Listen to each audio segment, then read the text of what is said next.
Hey guys, tonight we begin with a journey unlike any other. Not through life, but through the most unforgettable exits in history. The kind of deaths that make you gasp, shake your head, and say, "Did that really happen?" From ancient warriors who chose flames over surrender, to inventors taken out by their own creations, history's most epic deaths are often as poetic as they are tragic. So, before you get comfortable, take a moment to like the video and subscribe, but only if you genuinely enjoy what I do here. And let me know in the comments where you're tuning in from and what time it is for you. It's always fascinating to see who's joining us from around the world. Now, dim the lights, maybe turn on a fan for that soft background hum, and let's ease into tonight's journey together. Let's begin with Mithridates VI, king, warrior, master of languages, and a man so paranoid he essentially turned himself into a living science experiment. Ruling the kingdom of Pontus in the 1st century BC, Mithridates lived in constant fear of assassination, which, to be fair, was a pretty rational fear for ancient monarchs. Poison was the medieval espresso shot, quick, easy, and very much in fashion at royal dinner parties. So, what did he do? He started microdosing everything that could kill him: hemlock, a pinch; arsenic, a dash; belladonna, just a taste. Over time, he built up what was believed to be near total immunity. His personal apothecaries even created a legendary antidote called the Mithridatium, a cure-all concoction so potent, medieval doctors were still trying to replicate it over 1,000 years later. This man didn't just eat food, he dared it to try anything. But then came Rome. They didn't care about his science project. Rome wanted Pontus.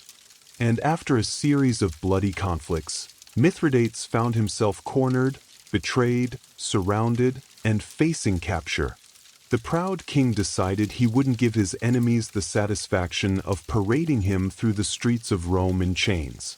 He reached for the poison, his old faithful friend, and nothing. After years of carefully inoculating himself against death, he was, in fact, immune to dying, at least the quiet, elegant kind. Like a chef who couldn't be burned, or a fish who forgot how to drown, Mithridates had outplayed his own exit strategy. With Romans breaking down the gates, he turned to one of his mercenaries and essentially said, "All right, plan B. Do it manually." And just like that, the king who outsmarted poisons fell to a good old-fashioned sword thrust. Sometimes, death doesn't need to be clever, just consistent. Mithridates went down in history as the man who couldn't be killed chemically, but could still be stabbed like everyone else. It's almost poetic, really, a reminder that no matter how well you plan, fate always keeps a rusty blade nearby, just in case. Our next tale begins with a Viking. And like all good Viking stories, it includes beheading, bravado, and dental revenge. Meet Sigurd Eysteinsson, also known as Sigurd the Mighty, a Norse earl ruling over the Orkney Islands in the 9th century. Fierce in battle, proud of his conquests, and apparently not one for subtlety, Sigurd had a bit of a rivalry with a Scottish noble named Maelbrigt the Bucktoothed, which, yes, is a real nickname, and yes, it will become disturbingly relevant. Tired of the back and forth, Sigurd challenged Brigt to a battle, each bringing 40 men. But Sigurd, in true Viking fashion, cheated. He brought 80. The math was not in Brigt's favor. The result? Total massacre. Sigurd beheaded Brigt in the chaos and, in a bold move that can only be described as extra, tied the severed head to his saddle as a trophy on his victory ride home. This is where things go south. As Sigurd galloped through the countryside, feeling like a war god, Brigt's head bumped along beside him, swinging against the horse. And as fate would have it, one of Brigt's famously large teeth scraped Sigurd's leg. Just a scratch. Nothing to worry about, right? Wrong. This was the 9th century. There were no antibiotics, no neosporin, not even a bandage. The wound became infected, Sigurd fell ill, and within days he died. That's right, he was killed by the tooth of a man he had already beheaded. Brigd didn't win the battle, but he definitely won the grudge match. It's the kind of story that feels like it belongs in a myth, a warrior punished for arrogance, felled by the smallest, most ironic detail, a literal bite from the past. And while Viking sagas are often filled with dramatic deaths, flaming ships, curses from angry gods, few are as poetically absurd as this one. Sigurd rode home thinking he had won. Instead, he became the punchline in one of history's most bizarre obituaries. So, let that be a lesson. Even in victory, check your saddle, and maybe don't strap enemy heads to your horse. You never know what teeth are plotting. Let's talk about Pyrrhus of Epirus, a man so good at winning battles that he lost entire wars just proving the point. This was no minor noble. Pyrrhus was the cousin of Alexander the Great, a military prodigy, and a persistent thorn in the side of Rome. He was known for Pyrrhic victories. That's when you technically win, but lose so much doing it that you might as well have stayed home and done laundry. After years of exhausting campaigns, heroic charges, and shouting at elephants to do what they were told, Pyrrhus ended up in Argos, trying to sort out yet another Greek political mess. It was late. He was tired. But honor and bad decisions demanded one more battle. So, in the dead of night, Pyrrhus led his troops into the city. But this wasn't a grand, cinematic entrance. His elephants got stuck in narrow streets. His soldiers got lost. And by morning, Pyrrhus, the great general, was sword-fighting random enemies in an alley like a drunken tourist in armor. Now, here's where fate sharpens its comedy pencil. Above the street, an elderly woman watched the chaos unfold from her rooftop. We don't know her name, but we do know this. She had opinions and a roof tile. And she decided it was time to participate with the casual accuracy of someone who had clearly thrown a few things before, probably at chickens, grandchildren, or other invading kings. She dropped the tile. Direct hit. The ceramic shingle clonked Pyrrhus on the head. He fell to the ground like a sack of old turnips. One of the enemy soldiers, either confused or opportunistic, rushed over and finished him off. Just like that, the man who survived Roman legions, Macedonian politics, and his own ego was taken out by a Greek grandma and basic building supplies. No epic final duel, no glorious charge, just a fatal encounter with bad roof maintenance. There's no statue for the woman, no official medal for best use of architectural debris in urban combat, but honestly, there should be. And Pyrrhus? He became a cautionary tale, a reminder that no matter how big your army is, gravity always wins. Next up is Grigory Rasputin, the Russian mystic, healer, and beard enthusiast whose death has become the gold standard for overkill. Now, Rasputin was a problem, not just politically, but cosmically. He was like that one guy at a party who won't leave, won't stop talking about his spiritual visions, and has somehow hypnotized the host's wife and all her friends. Only, in this case, the host was Tsarina Alexandra of Russia, and the party was a crumbling monarchy. Naturally, the Russian nobility wanted him gone, politely at first, but Rasputin didn't do subtle, so they moved on to murder. Plan A? Poison. They baked him a cake and poured enough cyanide into it to take out a village. Rasputin ate it, smiled, and asked for more. At this point, someone probably started sweating, so they moved to Plan B. Shoot him, which they did, in the chest. Rasputin dropped. Success. They leaned in to confirm. Bad move. He sat up like a horror movie villain and started yelling. This is the part where someone definitely screamed and dropped a glass. So, Plan C, shoot him again, multiple times. He went down again, but still not quite done. Rasputin then crawled across the floor, allegedly trying to flee the palace. Because why not? It's not like bullets had ever stopped him before. By now, the assassins were running out of ideas. So, they bound him up, dragged him to the river, and threw him into the frozen Neva. Just to be thorough. And here's the final twist.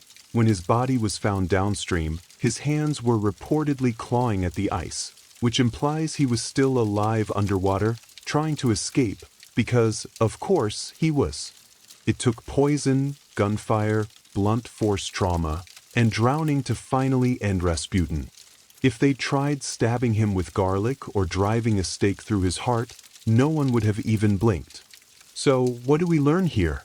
Never underestimate a man with terrible hygiene, questionable theology, and skin apparently made of iron. Our next exit comes courtesy of Chrysippus of Soli, a Stoic philosopher from ancient Greece who spent his life contemplating logic, ethics, and, apparently, fig-eating livestock. Now, Stoic philosophers were known for their seriousness. They taught emotional restraint, rational thought, and enduring hardship with a stiff upper lip. But Chrysippus? He went out laughing, literally. One afternoon, while doing whatever ancient philosophers did between lectures, likely pacing dramatically in a toga, Chrysippus noticed something odd: a donkey eating figs. That's it.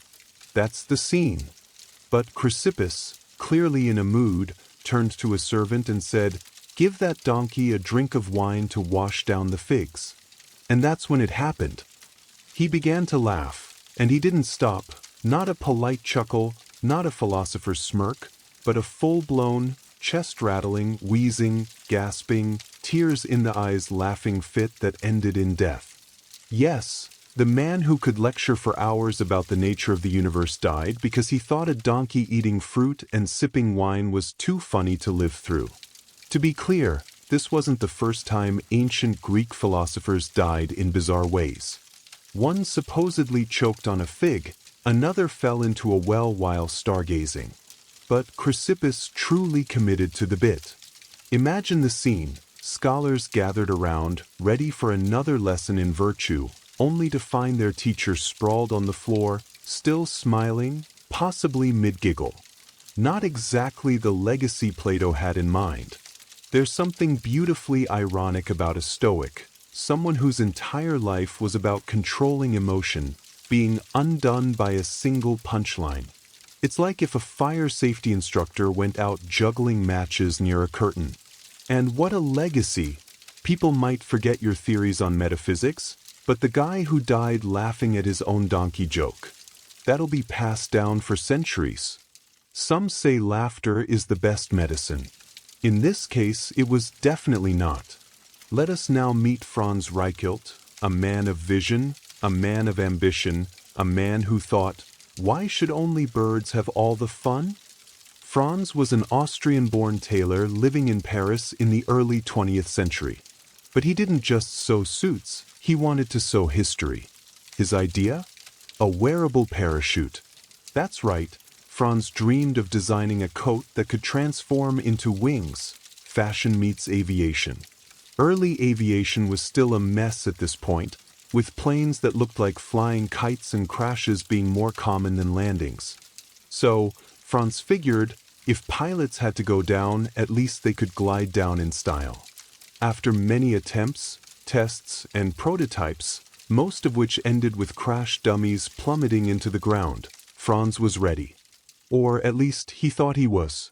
Despite friends and authorities begging him not to, he insisted on testing it himself. And what better stage for this dramatic debut than the Eiffel Tower? It was 1912.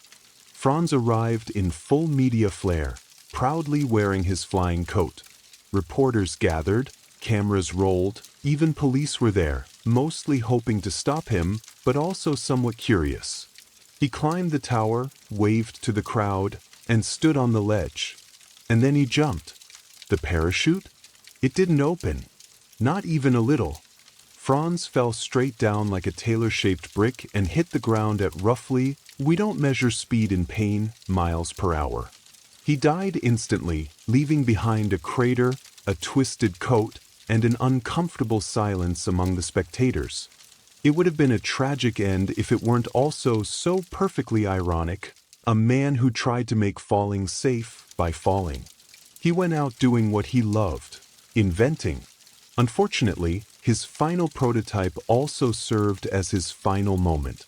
And as cruel as history can be, it remembers him not as a tailor, not even as an inventor, but as the flying tailor, a man who aimed for the sky and made it to the ground instead.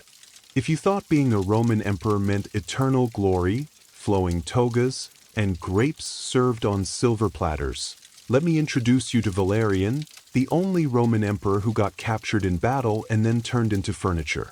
Valerian ruled during the 3rd century CE, a time when the Roman Empire was cracking like an overcooked lasagna, plagues, civil wars, barbarian invasions. It was bring your own chaos every year. Still, Valerian tried to hold it all together. One of his main challenges? The Persians, specifically a king named Shapur, who had absolutely no patience for Roman posturing. So, Valerian gathered his army and marched east, determined to assert dominance. It did not go well. In the Battle of Edessa, the Roman army was obliterated and Valerian was taken alive, a rarity back then. Capturing an emperor was like catching a unicorn in a bear trap. You'd think Shapur might ransom him or make a diplomatic power play. Nope. Shapur had a better idea. He used Valerian as a literal human footstool. That's right, whenever Shapur mounted his horse, he had the former emperor brought out to kneel beneath his boots. Daily. Publicly. It's not just humiliation, it's humiliation with choreography. And just when you thought it couldn't get worse, it did. After years of this royal degradation, Valerian died in captivity. The sources disagree, but the most colorful version says Shapur had him skinned, stuffed with straw, and displayed as a war trophy in a Persian temple, a warning to Rome, a triumph for Persia, and, let's be honest, a taxidermist's worst day on the job. Rome, of course, was not pleased. They never officially acknowledged Valerian's fate. They acted like he just sort of disappeared, probably sipping wine in retirement, right? Sure. But Valerian's fate stuck in the historical memory, a mighty emperor brought down by hubris, bad strategy, and a king with a very literal sense of humor. Say hello to King Adolf Frederick of Sweden, a monarch remembered less for ruling a nation and more for losing a duel with his own dinner. Adolf Frederick reigned during the 18th century, a relatively peaceful time in Swedish history. He wasn't known for waging wars, passing sweeping reforms, or writing philosophical treatises. No, he's famous for eating himself to death, and not metaphorically. This was not a poetic, devoured by ambition situation. This was a literal death by buffet. It was Fat Tuesday, 1771, the last day before Lent, a perfect excuse to indulge. And King Adolf did not hold back. According to historical accounts, he consumed lobster, caviar, sauerkraut, smoked herring, champagne, and 14 servings of his favorite dessert, semla. Now, if you've never had a semla, imagine a cardamom-spiced bun filled with almond paste and whipped cream, floating in warm milk. Delicious, fluffy, deceptively innocent, unless you eat them 14 times in a row, in which case they become a Viking curse in pastry form. After this heroic effort, the king reportedly complained of stomach pains, which, let's be honest, is the politest way history could phrase what must have been a full-body rebellion. Shortly after he died. Cause of death? Digestive problems, they said. In modern terms, we might file that under fatal food regret. Swedish citizens were understandably shocked. 1 minute, you have a king. The next, he's been outmaneuvered by a dessert. Not an assassin, not a rebellion, not a duel, cream and almonds. There's something bizarrely poetic about it. A king indulging himself one last time, taken out by the very luxury that defined his life. The royal court tried to keep it dignified, but history? History remembers the menu. To this day, Sweden still celebrates Fat Tuesday with semla buns. And yes, every year, someone brings up the king who loved them a little too much. Let us now turn to Diogenes of Sinope, ancient Greece's most famous minimalist, social critic, and professional button pusher. Diogenes was a philosopher of the Cynic school, which is a polite way of saying he didn't care what anyone thought, wore the same tunic every day, and lived in what was essentially a giant clay jar. He believed in living a life free of possessions, social expectations, and personal shame. And he practiced what he preached, publicly, loudly, sometimes indecently. So, how did this crusty legend meet his end? Well, ancient sources disagree, which is always a red flag in historical storytelling. But one of the most entertaining accounts claims that Diogenes died by holding his breath. Yes, voluntarily, as in, I'm done with the world. Let me just not inhale again. Some say it was an act of willpower, a final mic drop in a life dedicated to rejecting society. Others suspect he was just really stubborn and possibly trying to prove a point about controlling his own destiny. Now, to be fair, there are other reported causes of his death. One version says he died from eating raw octopus. Another claims he was bitten by a dog, which, given his love for canine metaphors, feels a little too poetic. But the breath-holding theory? That one stuck, probably because it's just so Diogenes. This was a man who once walked through the streets at high noon with a lantern, claiming he was searching for an honest man, a guy who told Alexander the Great, the most powerful man on earth, to move aside because he was blocking the sun. So, yes, choosing to stop breathing because you're simply done with people fits the brand. And the best part? People respected it.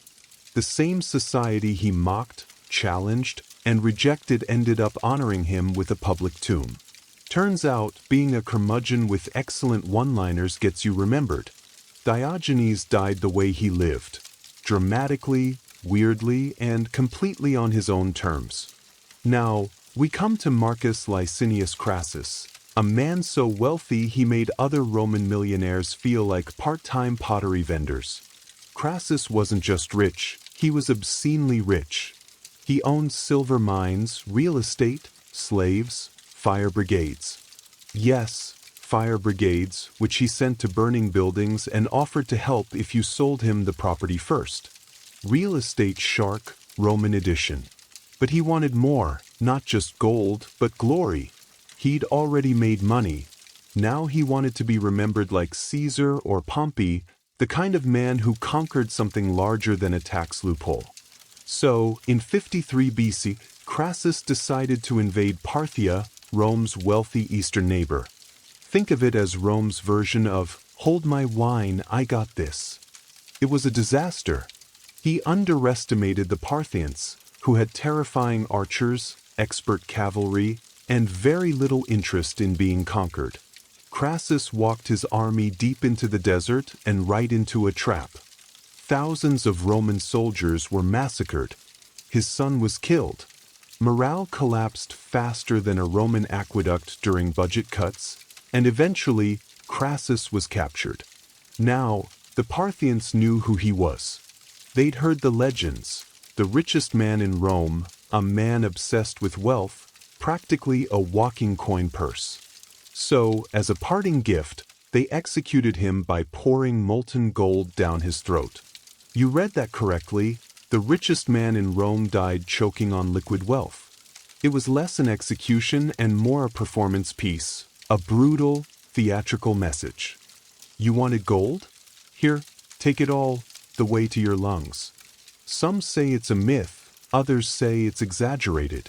But even if it wasn't exactly how he died, the story spread like wildfire across Rome.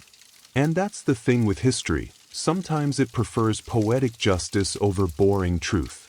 Crassus' golden demise became a cautionary tale, not just about greed, but about hubris, about flying too close to the sun while holding a bag of coins. If you've ever heard the phrase "I am Spartacus," know that behind the meme and movie moment lies a man who quite literally fought until no one was left standing, including himself. Spartacus wasn't born a hero. He was a Thracian soldier, captured by Romans and tossed into the brutal, unforgiving world of gladiator schools, which were less Hogwarts for fighters and more daily beatings with occasional bread. He trained, he survived, and then he rebelled. In 73 BC, along with about 70 fellow gladiators, Spartacus escaped using kitchen knives and whatever else wasn't nailed down. Within weeks, they had defeated Roman patrols and gathered thousands of runaway slaves and outcasts. It became a movement, a full-blown slave uprising right in the heart of Rome's pride. For 2 years, Spartacus led this rebel army. They defeated trained legions, embarrassed Roman generals, and caused panic in the Senate. And through it all, Spartacus refused to be treated like a footnote. He wasn't just escaping, he was fighting back. But the Romans, unsurprisingly, don't enjoy being humiliated for long. Enter Marcus Licinius Crassus, yes, molten gold throat Crassus from our last chapter, who was tasked with cleaning up the rebellion before it became a full revolution. Eventually, Spartacus and his army were cornered in southern Italy, outnumbered, surrounded, supplies running low, no escape. But Spartacus didn't surrender. Instead, he did what Spartacus always did. He fought. According to ancient sources, he charged directly toward Crassus himself, slicing through soldiers like a man who had absolutely no interest in retiring quietly. He was wounded, reportedly stabbed multiple times, but kept fighting until he vanished in the crush of battle. His body was never found, no triumphal parade, no captured king on Roman steps, just gone. And yet, his story endured. Rome crucified over 6,000 of his followers along the Appian Way as a warning. But they couldn't erase the fact that a man who started with kitchen knives had nearly broken their empire's pride. Spartacus didn't just die, he refused to fall. And that kind of ending leaves a louder echo than any emperor's throne. In the chaotic twilight of the Roman Republic, a time when senators plotted over wine and civil wars broke out during lunch breaks, one name flickers briefly before going out in spectacular fashion: Lucius Junius Brutus Damasippus. Now, Damasippus wasn't a household name, but he was a Roman general and a staunch supporter of Marius, one half of the infamous Marius versus Sulla rivalry. Think of it as Rome's version of a political debate, except instead of microphones, everyone had swords and backup legions. When Sulla returned from the east with his battle-hardened army, Rome braced for impact. Damasippus, loyal to the now-defeated Marians, was arrested during Sulla's brutal cleansing of his enemies, a political spring cleaning, except with significantly more blood and fewer dustpans. He was sentenced to execution, along with a handful of other high-profile prisoners. But here's where Damasippus earns his place in our list. As he and the others were being led to their deaths, one of the condemned men began sobbing, pleading for his life, panicking. Damasippus turned to him and, laughing, said, "Why weep, fool? Did you not know what business we came here for?" And that was it. No groveling, no final meal request, just a sardonic one-liner and a confident walk toward the blade. It's the kind of reaction that screams, "I've read the script, and I don't need a rewrite." In an age when last words could be poetic, desperate, or full of regret, Damasippus chose dry sarcasm. He faced death like it was a dull committee meeting, mildly inconvenient, but nothing worth losing your dignity over. Was he a great general? Perhaps not. Did he change history? But he went out with more composure than most emperors, kings, or philosophers. And sometimes, in history, that's enough. He faced the end not with fear, but with a shrug, a joke, and impeccable timing. If history had a most likely to be assassinated by lunchtime yearbook, Caligula would have been on the cover, in full laurel crown, smiling. Born Gaius Julius Caesar Germanicus, he started out promising. The Roman people loved him, the army adored him. He was the son of a war hero raised in the imperial palace. and for a brief moment in 37 CE, he looked like Rome's golden boy. Then the cheese slid entirely off the cracker. Caligula's reign spiraled into a fever dream of paranoia, delusion, and performance art-level governance. He declared himself a god, demanded to be worshipped as such, and famously appointed his horse, Incitatus, as a senator. Now, to be fair, the horse never attended a session, but he had a marble stable, a jeweled collar, and, allegedly, better table manners than most of the Senate. Caligula executed senators for blinking suspiciously, made war declarations on Poseidon, yes, the sea god, and once ordered his army to collect seashells as war trophies. This wasn't just madness, it was creative madness. Eventually, even his closest guards got tired of dodging his daily whims. His behavior was unpredictable, his punishments theatrical, and Rome was tired of being ruled by a man who thought reality was optional. So, in 41 CE, a group of conspirators, led by members of the Praetorian Guard, his own security detail, decided it was time for a performance of their own. They cornered him in a corridor beneath the palace. No speeches, no poetic farewells, just stabbing. Lots of it. One source says over 30 wounds were inflicted. That's not an assassination, that's a strongly worded group project.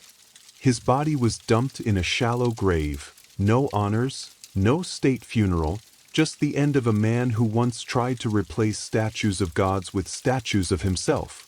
And yet, Caligula is still remembered, not for wisdom or reform, but for turning Rome into a circus and ruling it like a fever dream.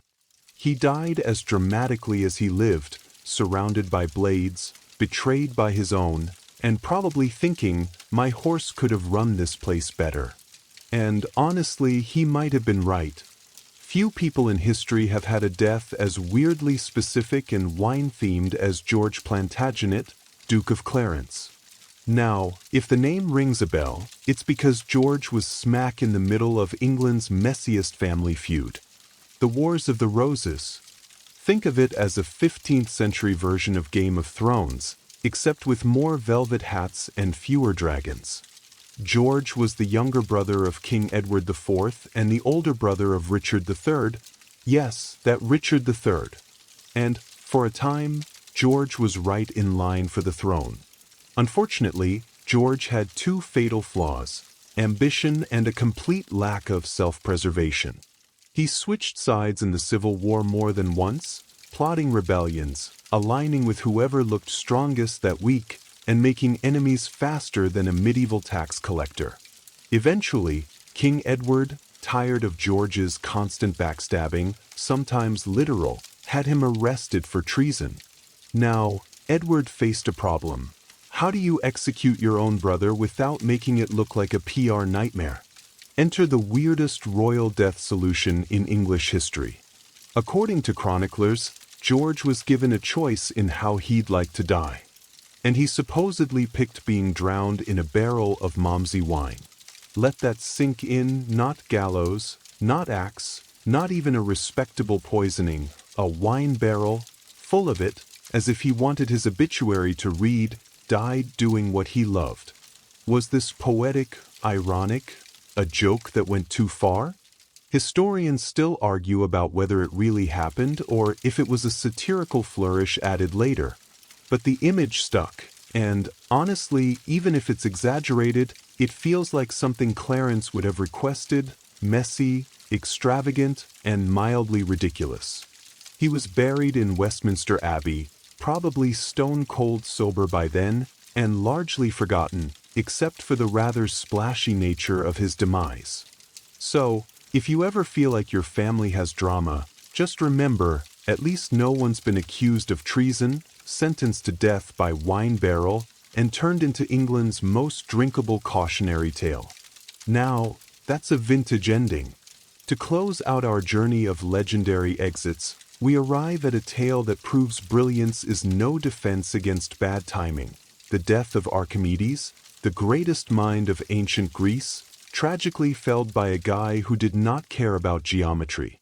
Archimedes was a mathematician, engineer, inventor, basically the kind of guy who could glance at a puddle and discover fluid mechanics.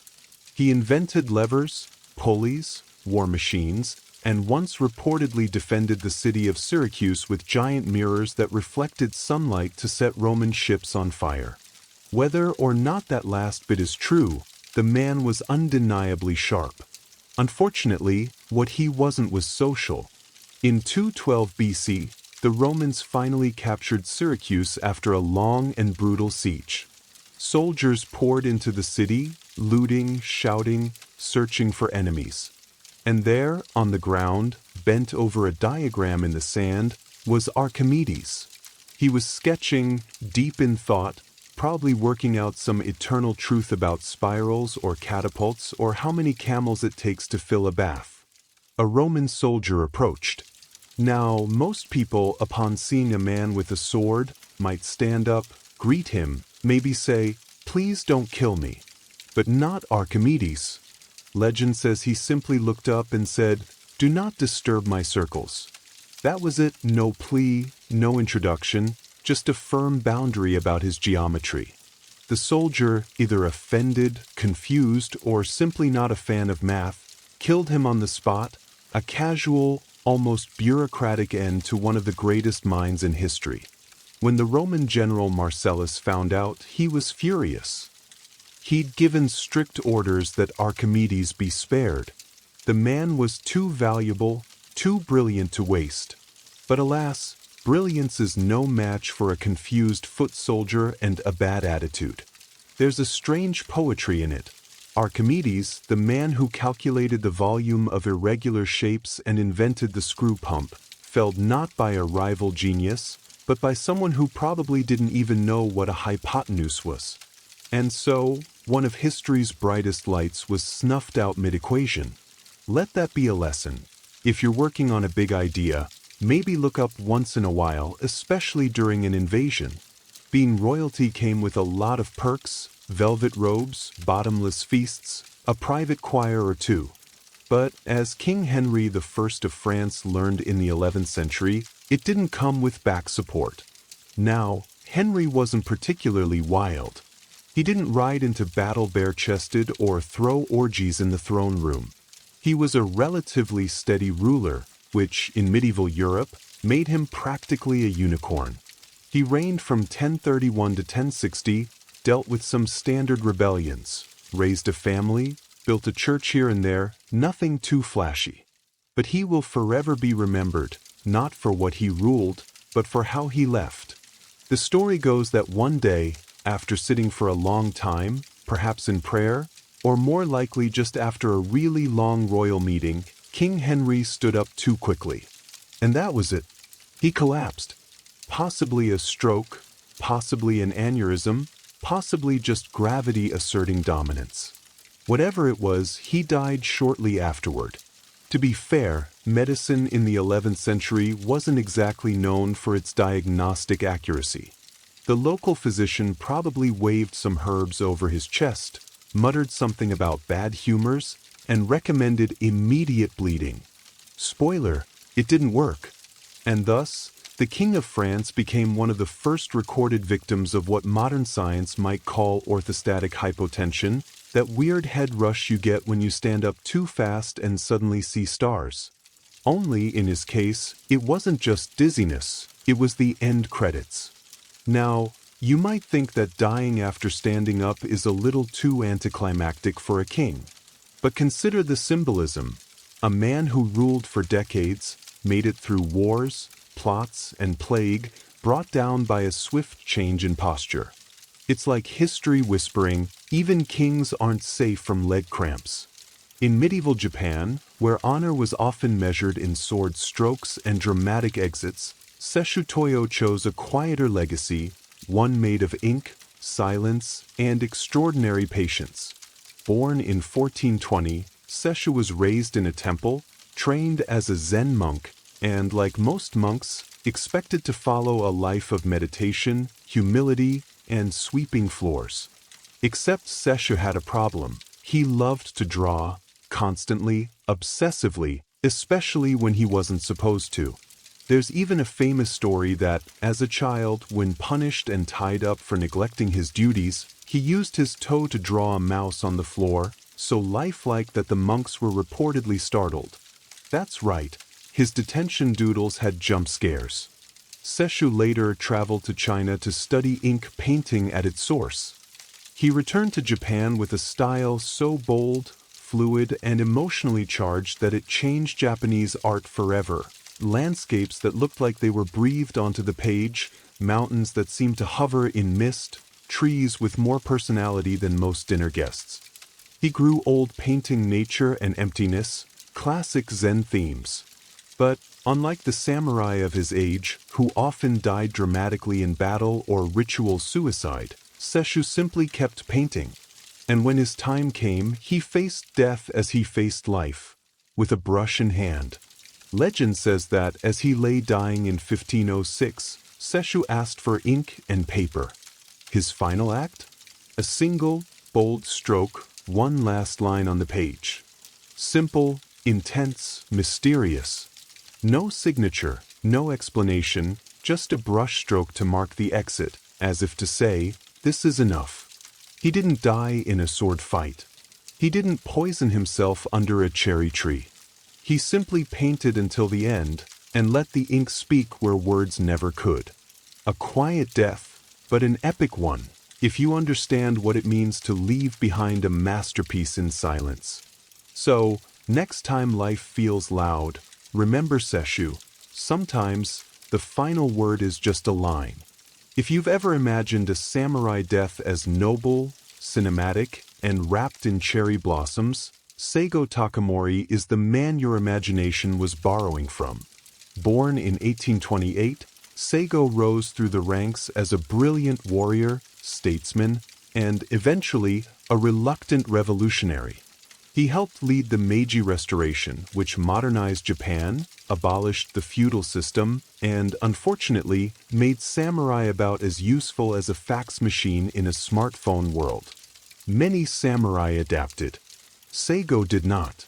As reforms swept through Japan, banning swords, samurai stipends, and everything else that rhymed with tradition, Seigo became the quiet face of discontent. And in 1877, when the Satsuma Rebellion ignited, he stood at the front. It was supposed to be a protest. It turned into a war.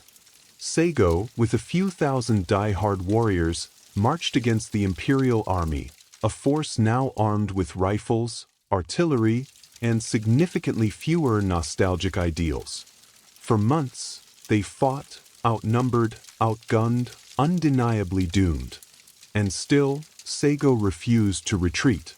Eventually, at the Battle of Shiroyama, the final stand came. Surrounded, wounded, and watching his army crumble, Seigo turned to his remaining men. What followed is still debated. Did he commit seppuku, the ritual suicide of a samurai, or was he too injured and asked a loyal follower to end it quickly? Either way, he died with his sword beside him, facing the future he helped build but no longer belonged to. Japan mourned him, then immediately made him a legend. The government that defeated him eventually pardoned him posthumously, raised statues in his honor, and began telling schoolchildren how noble he was, as if they'd never aimed cannons at him in the first place. Seigo became the perfect tragic symbol, the man who fought for honor in a world that had moved on. Sometimes, you don't need to win to become immortal, you just need to lose like a legend. Jesse James wasn't just an outlaw, he was the poster child for American rebellion, the guy with a pistol in one hand and a train schedule in the other. Born in 1847 in Missouri, Jesse James started out as a Confederate guerrilla fighter, robbing Union soldiers and burning things that didn't belong to him. After the war, he figured, why stop now? And upgraded from rebel to full-time legend, leading the James Younger Gang on a decade-long crime spree of bank heists, stagecoach stick-ups, and train robberies across the American Midwest. To the newspapers, he was a hero. To the banks, a nightmare. To most lawmen, a walking target with a bounty big enough to cause trust issues in any friend group. Which brings us to Robert Ford, Jesse's so-called friend and gang member, who had recently been promised a pardon and a $10,000 reward for helping bring Jesse in, dead or alive.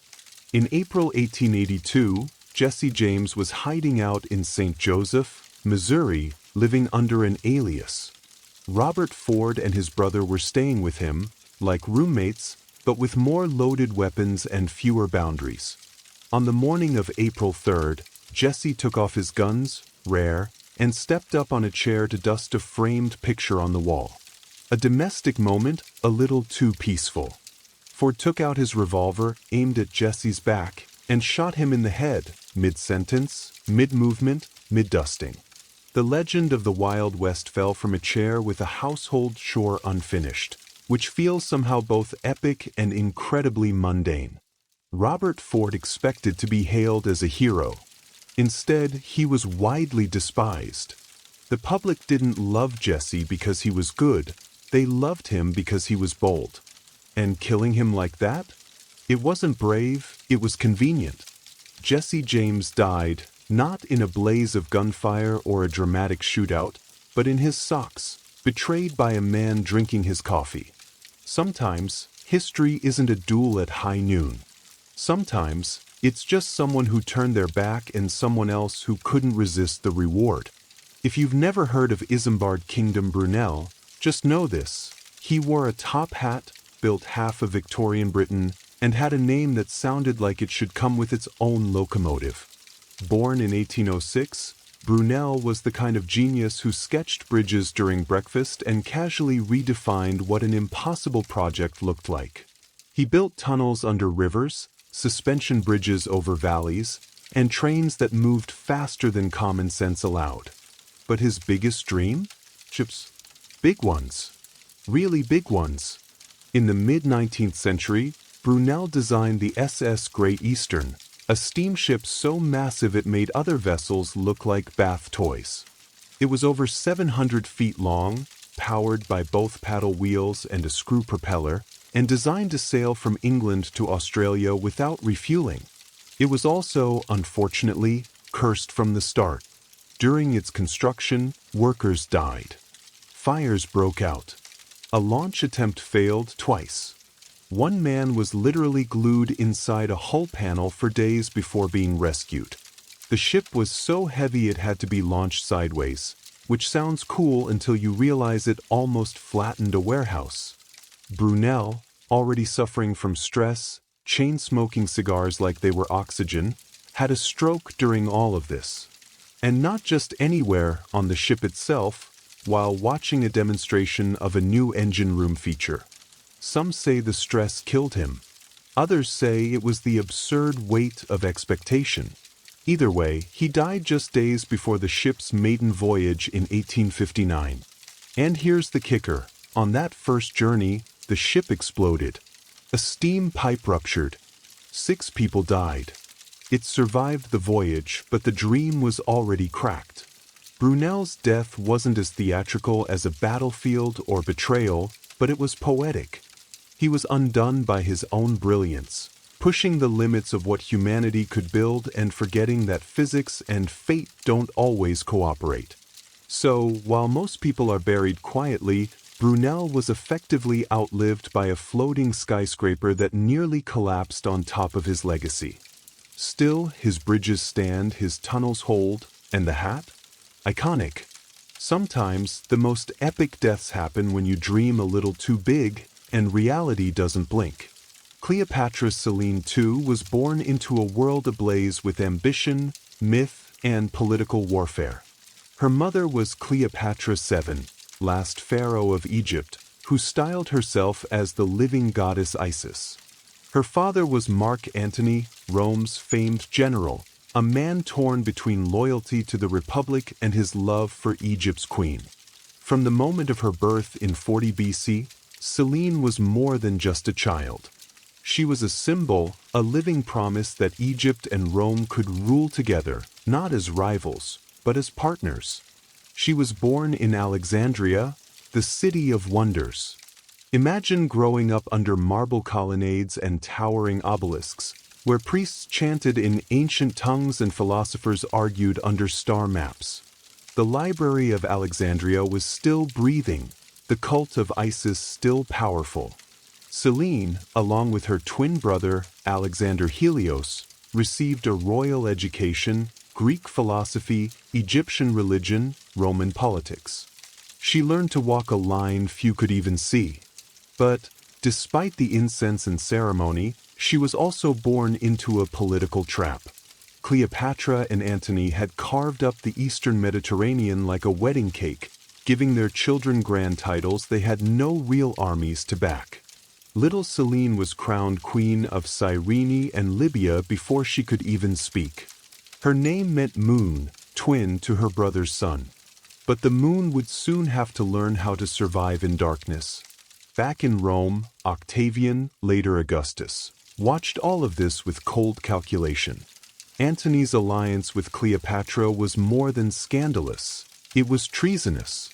When war broke out between Octavian and Antony, Selene's fate was sealed by adult choices she had no control over. At just 10 years old, she watched her world unravel. The Battle of Actium in 31 BC ended in crushing defeat for her parents. Her father took his own life. Her mother followed, famously choosing a cobra's bite over a Roman parade. And then everything changed. Selene, once cradled in gold, was now a prisoner, an orphaned captive of the very man who had destroyed her family. But she didn't scream. She didn't collapse. History doesn't give us her words, but it does show us her next move. She did what few royal children did in the wake of catastrophe. She survived. And that was only the beginning. After the dust of Alexandria settled, Cleopatra Selene, barely 10 years old, was taken across the Mediterranean as a war trophy. She arrived in Rome, not as a princess, but as a symbol of Octavian's triumph. She and her brothers were paraded through the streets in a chilling spectacle. The children of Cleopatra and Mark Antony, now orphans, dressed in chains of gold, walking in the shadow of the man who had crushed their dynasty. Imagine that for a moment, the daughter of gods, paraded like loot. The same streets where Julius Caesar had once been hailed were now her stage of humiliation. But Selene didn't cry. No records speak of weeping or rebellion. Instead, the Roman crowd, expecting a sobbing child, saw a young girl who carried herself with eerie poise. Some even say the crowd pitied her. And in Rome, pity could be more powerful than fear. Octavian, soon to be Augustus, wasn't stupid. Killing the children of Antony and Cleopatra would stain his carefully crafted image of mercy and civilization.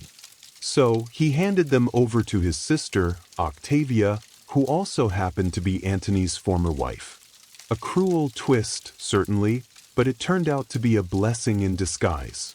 Under Octavia's roof, Selene was given education, protection, and, surprisingly, a second chance. The woman whose marriage Antony had betrayed now became Selene's guardian. Octavia wasn't just a political figure. She was known for her grace and restraint, and she saw to it that Selene was raised with Roman discipline, Greek intellect, and just enough Egyptian dignity to remind everyone whose daughter she was. Here, in the heart of Rome, the young queen-in-waiting observed. She studied the politics of survival. She learned when to speak and when silence could be a weapon. She mastered Latin, studied rhetoric, and read the myths of a people who had destroyed her lineage. She saw how Roman women moved through power, not with crowns, but through marriage, influence, and cunning.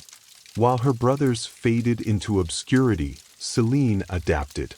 She didn't fight Rome with swords, she fought it by understanding it.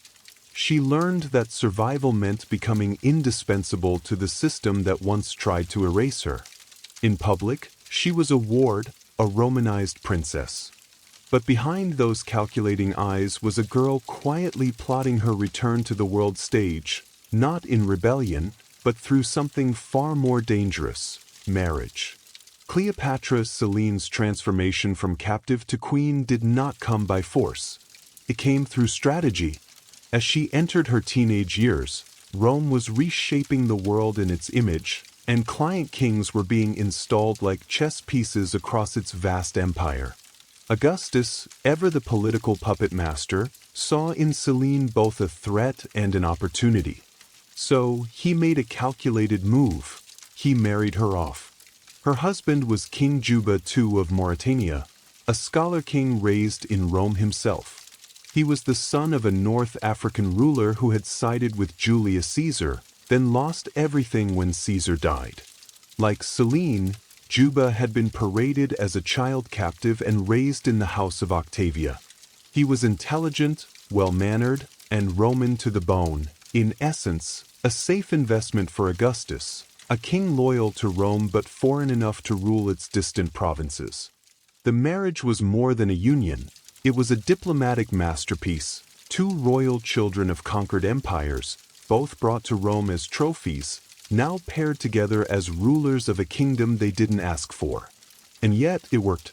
Selene became queen of Mauritania, modern-day Algeria and Morocco, a land rich in culture but politically unstable. And she ruled, not as a puppet, but as a monarch with vision. Together, Selene and Juba transformed their capital city, renaming it Caesarea in honor of Augustus. But it wasn't just a name change. Under Selene's influence, the city bloomed into a vibrant blend of Egyptian opulence, Greek art, and Roman engineering. Temples rose, libraries were built, coins were minted bearing her image, wearing the solar crown of Egyptian royalty, subtle, perhaps, but a powerful nod to her ancestry. Selene wasn't just playing queen, she was leaving her mark on an entire region. While Juba focused on diplomacy and writing, he fancied himself a historian and geographer. Selene brought statecraft. She managed trade, patronized the arts, and infused the kingdom with a hybrid identity that was unmistakably her own. Here, far from Rome's shadow and Alexandria's ruins, Cleopatra Selene didn't just survive, she thrived. Her life, once shattered by politics and bloodshed, had become something rare in the ancient world, a tale of quiet reclamation. She was no longer a symbol. She was a sovereign. And she wasn't finished yet. Cleopatra Selene was not content to be a ceremonial figure or a quiet consort to Juba. She had been born into empire, tutored by tragedy, and sharpened by humiliation. Now, with a throne beneath her and a kingdom at stake, she brought forth something Rome had never quite seen, a queen who blended three civilizations into one vision. Mauritania had always been a cultural crossroads. Berber tribes, Phoenician traders, and Carthaginian ghosts haunted its coasts. But under Selene, this mosaic became deliberate. She didn't impose Egyptian dominance, nor did she bow entirely to Roman tastes. Instead, she fused them, cleverly, intentionally. She oversaw the building of massive public works, harbors, temples, markets. Roman aqueducts snaked through cities that echoed with Egyptian symbolism. Statues of Isis stood near Roman forums. Greek theaters thrived alongside African-style craftsmanship. The result wasn't confusion, it was harmony, a kingdom that felt ancient and modern at once, loyal to Rome but uniquely its own. And through it all, Selene remained visible. This was rare for a queen in a client kingdom. She appeared on coins, not behind her husband, but beside him, wearing royal regalia that harkened back to Ptolemaic queens. The solar disk, the vulture crown, symbols of divine rulership. These were quiet declarations. Egypt may have fallen, but its lineage breathed through her veins. More than anything, Selene understood diplomacy as art. She played Rome's game but didn't let it consume her. She hosted emissaries, managed grain exports, and reportedly had a hand in the kingdom's taxation policies, especially in cultivating wealth through trade with the Mediterranean. Mauritania under her watch became a valuable Roman ally, not because it bowed low, but because it worked efficiently and profitably. And while Rome's upper classes whispered of her exotic bloodline and the legacy of her infamous mother, Selene gave them nothing scandalous to pounce on: no affairs, no uprisings, just progress, balance, and quiet dominance. Yet, even in her success, the memory of Alexandria lingered: the collapse of her dynasty, the cobra in the basket, her father's sword. It never left her. But instead of reviving that fallen legacy, she encoded it into her rule. Her kingdom became a sanctuary of synthesis. She did not rebuild Egypt. She reimagined it thousands of miles away on Berber soil. And in doing so, she made Mauritania a dynasty of her own. Cleopatra Selene had always lived in the in-between. She was Egyptian by blood, Roman by upbringing, and now North African by throne. Yet, rather than choosing one identity, she mastered all three. She was a daughter of Isis, but also a Roman matron, a Hellenistic intellectual, but a ruler of desert tribes. In every role she played, she was both and more. But this duality wasn't just a clever trick of politics, it was survival. Selene knew what happened to women who leaned too far into ambition. Her mother had done so and died as a villain in Roman eyes. She knew Rome admired docility in its queens, not daring. So, she walked a tightrope, always regal, always composed. She didn't court scandal, she courted influence.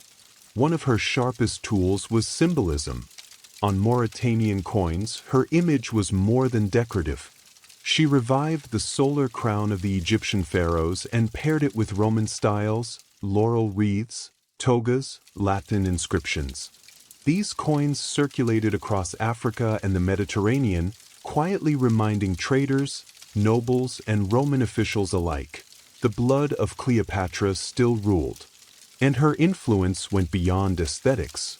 Selene encouraged religious fusion. The cult of Isis was permitted to flourish in Mauritania, but so were Roman deities like Jupiter and African spirits local to the region. This wasn't religious tolerance, it was political cohesion. She understood what Augustus had done in Rome: unite a diverse people through a shared pantheon. Now she did the same, subtly, in her own kingdom. Yet, for all her elegance and poise, Selene was never just a background figure to her husband. Contemporary accounts and archaeological evidence suggest she played a crucial role in court decisions. Some historians believe she even governed in Juba's absence, issuing edicts, managing grain fleets, and settling tribal disputes. She wasn't just a queen, she was a partner in power. And, perhaps most remarkably, she did all this without war. Cleopatra Selene's reign was defined by stability, something rare in the ancient world, and even rarer for a woman of her lineage. She didn't need to conquer lands, she conquered imaginations. In Rome, she had once been paraded as a prize. Now, she was a sovereign whose name commanded respect from senators and merchants alike, not through fear, but through intelligence. A queen who had every reason to burn with vengeance, yet chose strategy instead. As Cleopatra Selene settled into her role as Queen of Mauritania, her most lasting legacy began to take shape, not in marble or coin, but in the form of her son, Ptolemy of Mauritania.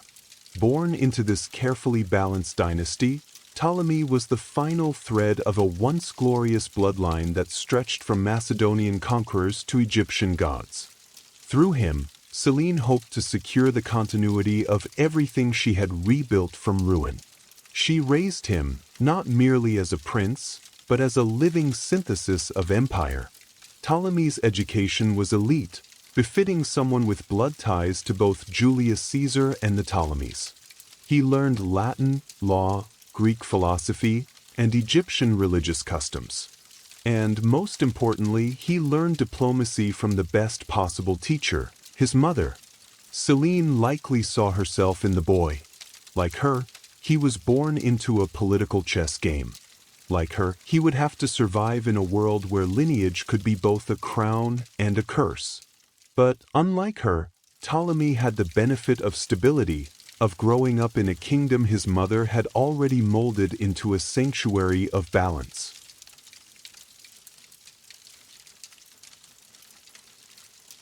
Yet, Selene wasn't naive. She had seen how quickly dynasties fall when heirs grow soft or reckless. So, she prepared him, not with swords, but with the tools of negotiation, politics, and culture. She ensured he would be fluent in the languages of power, literally and figuratively. But, perhaps most fascinating, is that Selene never tried to resurrect Egypt through her son. She knew better. The world had changed. Augustus ruled with iron control, and any attempt to revive old claims would be crushed. Instead, she quietly embedded Egypt into Mauritania's soul, through temples, imagery, customs, and passed that subtle legacy to Ptolemy. Her plan worked, at least for a time. Ptolemy eventually succeeded his father and ruled as king in his own right. Rome tolerated him, respected him, even granted him honorary consulship. He was treated like a prince of the blood, because that's exactly what he was. Through Ptolemy, Selene had done what her parents couldn't.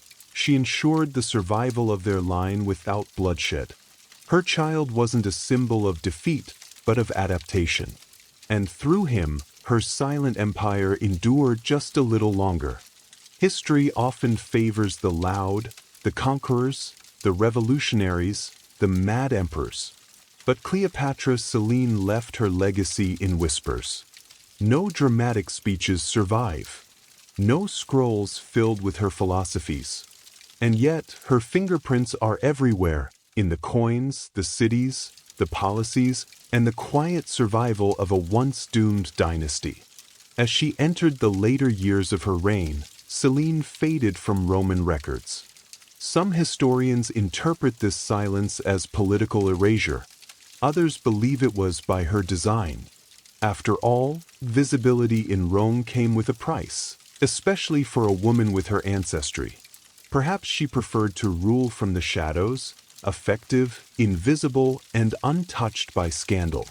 There are no records of scandal in her life, no betrayals, no affairs, no executions ordered in passion.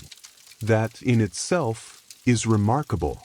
Selene navigated a world defined by male egos, shifting alliances, and cultural prejudice without once giving her enemies a foothold. She understood power, not as something to flash, but to wield subtly. And perhaps that subtlety was her revenge. One of her most powerful acts may have been the absence of vengeance.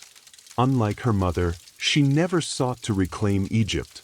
She didn't challenge Augustus or agitate against Rome. Instead, she ensured that her people, those who had followed her from Alexandria or remembered the old gods, were given refuge in her hybrid kingdom. Archaeological findings suggest Mauritania under her reign saw a fusion of religious practices, Egyptian funerary art found alongside Roman mosaics, North African shrines dedicated to Isis nestled beside altars to Jupiter. It was a spiritual mosaic held together by her quiet hand. Even the capital city, Caesarea, bore her influence. While named after Augustus, its soul reflected her. Public works flourished. Architecture carried Hellenistic elegance, and local crafts were elevated to state-sponsored prestige. She wasn't rebuilding Alexandria, she was outgrowing it. And yet, there was always the memory of her mother, glorified and vilified, of her father, disgraced and fallen, of a city lost, a dynasty ended, and a bloodline nearly erased. Selene didn't speak of these things. History doesn't give her voice. But she didn't need to. Her silence was a language of its own. Every policy she made, every temple she funded, every symbol she wore was a sentence in an unwritten memoir. The world forgot her words, but it remembered her results. And then she was gone. Cleopatra Selene, queen, daughter of two legends, ruler of a kingdom crafted in cultural gold, simply disappears from the record. No triumphant obituary, no preserved tomb. No Roman historian thought her final days worth documenting. For someone born amid the fireworks of history, her end came like a fading candle. We can estimate her death around 5 BCE, based on the abrupt absence of her name from official documents and coinage. One day, she was co-ruling Mauritania. The next, only Juba appeared on the currency. No fanfare, no funeral inscription, just silence. But that silence is telling. In ancient royal circles, a quiet exit often meant one of two things. Either she died naturally and was mourned in private, or someone had reasons to erase her. And, considering the political tightrope she walked for decades, both are possible. Still, there's no hint of scandal. Juba continued to rule after her death, but Mauritania never shone as brightly again. He married again, to Glafra, a Cappadocian princess, but that marriage ended quickly and with far less legacy. Juba wrote books, governed dutifully, but something about the realm seemed dimmer. Selene, it seemed, had been more than a queen, she had been the soul of the court. Her son, Ptolemy, took on the mantle after his parents. But even he would meet a tragic end, executed in Rome by Emperor Caligula decades later, for reasons still debated. With him, Cleopatra Selene's bloodline truly ended. And yet, her fingerprints remained. Coins bearing her crowned image continued to circulate. Egyptian cults she had supported lived on in North Africa for centuries. The cities she shaped, like Caesarea, became hubs of trade and learning under Roman rule. Her legacy endured, not in thunderclaps, but in the long, slow turning of civilization. She had no epic tomb, but she built a kingdom. She left no famous speeches, but her policies changed lives. She raised no armies, but she conquered the chaos left by her parents and turned it into order. Cleopatra Selene vanished from the page, but only because she had already etched herself into the fabric of empire. And maybe that was her final act. To vanish, not as a victim of history, but as its architect, that was Cleopatra Selene II's final act of brilliance. She may have died in silence, but her story didn't end there. Her legacy lived on through her son, Ptolemy of Mauritania, a prince who embodied centuries of ambition, myth, and survival. He was the last known descendant of the Ptolemaic dynasty, the final living echo of Alexander the Great's generals and Egyptian pharaohs. Raised in the polished world his mother helped build, Ptolemy inherited not just a kingdom, but a delicate political legacy. He was young, wealthy, and Romanized, fluent in Greek, Latin, and diplomacy. His reign in Mauritania, though not as transformative as his mother's, was marked by continued prosperity and loyalty to Rome. But he walked a dangerous line, a client king with royal blood too grand for Rome to ignore. Initially, he played his role well. Augustus had granted him the rank of Roman senator, and later emperors welcomed him at court. He was praised for his wealth, his generosity, and his elegant lifestyle. The man wore purple, as was his right, and dined with emperors. But with every nod of favor came a whisper of envy. Ptolemy had what many Roman nobles feared: ancient legitimacy. And Rome, especially under unstable rulers, never trusted legacy. His downfall came under Caligula, the notoriously erratic emperor.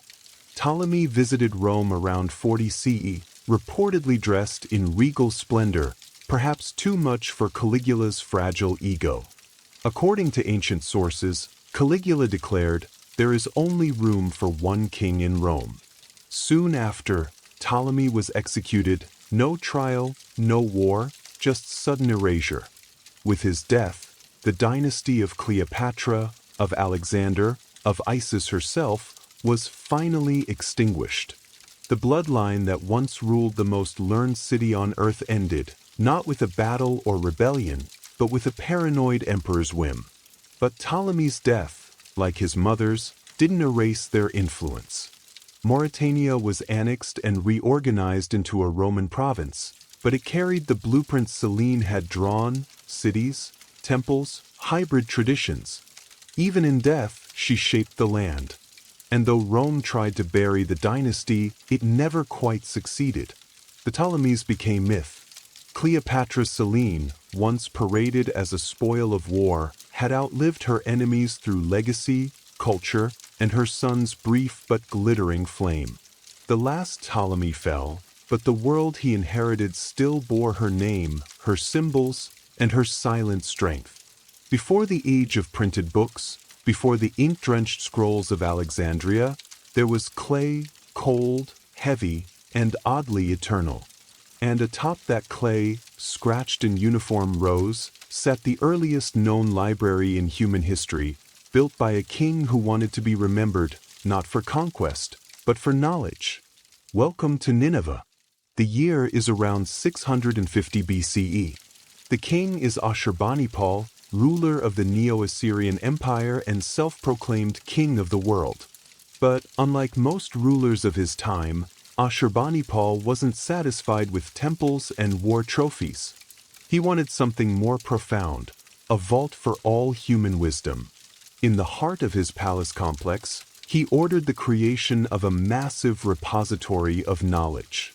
The library of Ashurbanipal was no mere storage closet. It was a deliberate project to collect, organize, and protect the intellectual heritage of Mesopotamia. And by collect, we mean confiscate, copy, and catalog. Royal agents were dispatched across the empire, demanding texts from priests, scholars, and scribes. By the time the library neared completion, it held over 30,000 clay tablets, medicine, astrology, religious rituals, royal decrees, legal codes, dictionaries, even love poems and exorcism instructions. And among them sat the oldest known version of the Epic of Gilgamesh, inscribed in careful lines on baked clay. Each tablet was labeled and categorized, shelved in separate rooms by genre and function. Ashurbanipal's library even included a primitive referencing system, labels etched into the tablets, noting where each text belonged. You could call it a proto-catalog, long before librarians invented card systems. And Ashurbanipal? He read them, or at least claimed to. Unlike most kings, he boasted of being literate in Sumerian and Akkadian, languages already ancient in his time. His inscriptions declare, "I have read the cunningly written tablets of Sumer and the obscure Akkadian language, which is hard to master." But this treasure trove wouldn't last. When Nineveh fell to a coalition of Babylonians and Medes in 612 BC, the palace was burned to the ground. Ironically, that fire preserved many tablets by baking them hard, locking their texts in time. Thousands of years later, archaeologists unearthed the scorched remains. And in that silence, they found a king's dream, a clay time capsule of human memory, stubbornly refusing to disappear. While Assyria carved knowledge into clay, the Egyptians etched their wisdom into something far more elegant, papyrus. And with it, they built some of the world's earliest literary sanctuaries, the House of Life, a fusion of temple, scriptorium, and archive. These weren't public libraries in the modern sense, but sacred spaces where priests, scribes, and scholars safeguarded the secrets of civilization. Located in major temple complexes like Abydos, Thebes, and Edfu, the House of Life was considered a living institution, intimately tied to the gods, especially Thoth, the deity of wisdom, writing, and magic. Inside, scribes meticulously copied texts by hand, mythological hymns, funerary spells, astronomical records, medical manuals, legal documents, and administrative roles. Each scroll was believed to carry not just words, but divine power. The work was slow, repetitive, and sacred. Scribes were trained from childhood in the art of hieroglyphs and hieratic script. A mistake wasn't just a scribal error, it was a spiritual failure. And papyrus, fragile and precious, could only be stored in dry, carefully managed conditions. Scrolls were kept in wooden boxes or ceramic jars, labeled with string and tags. Each house of life had its own classification system, though none survive in full detail. Perhaps the most famous example was at Per-Ankh in Thebes, where royal medical texts were copied and preserved for generations.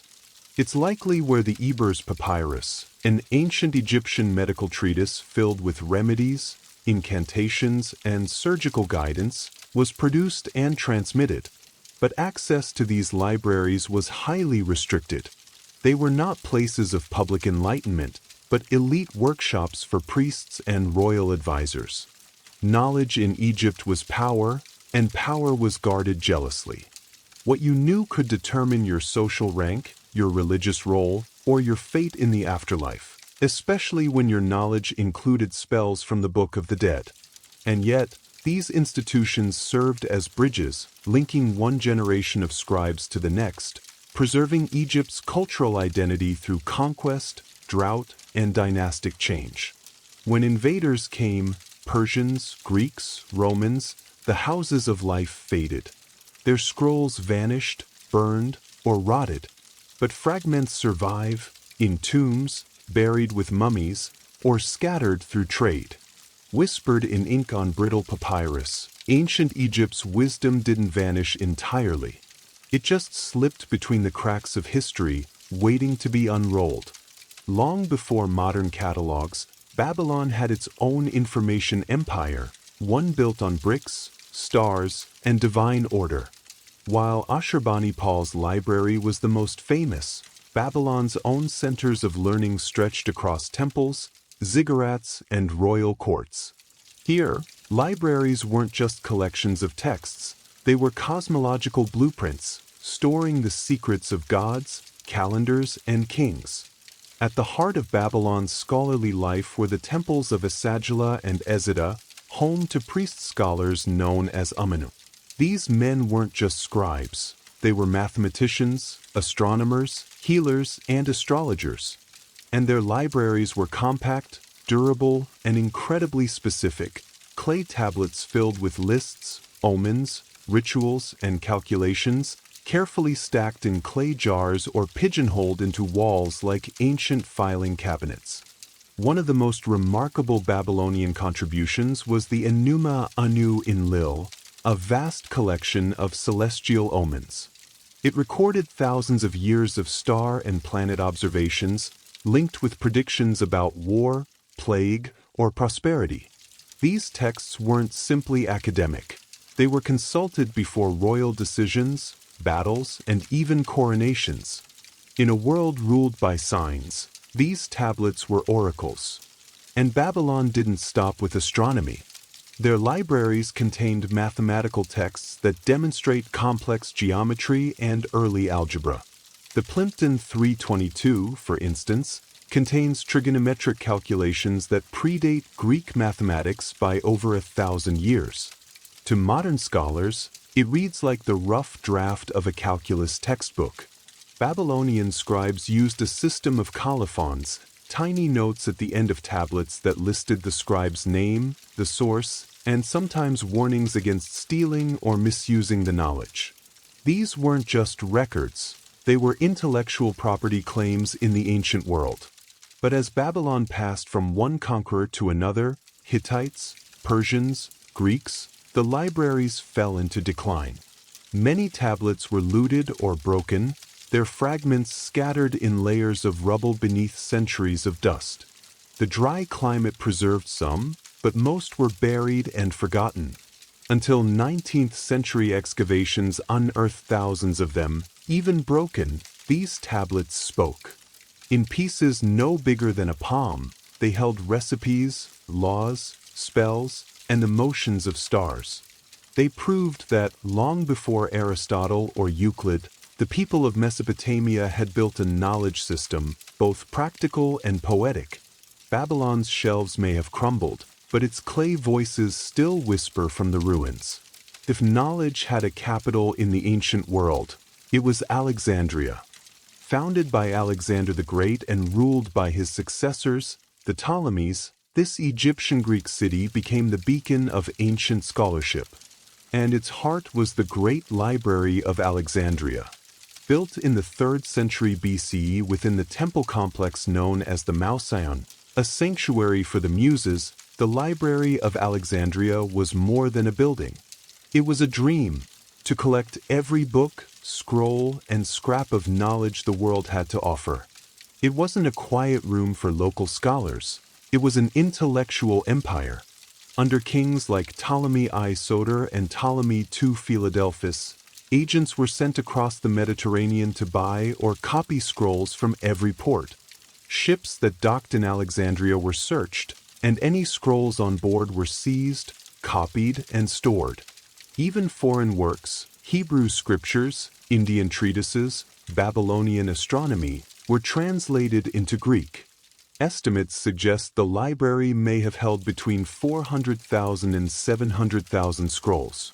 These covered philosophy, medicine, engineering, poetry, botany, history, everything. Homer's works were edited here. Archimedes' ideas passed through its walls.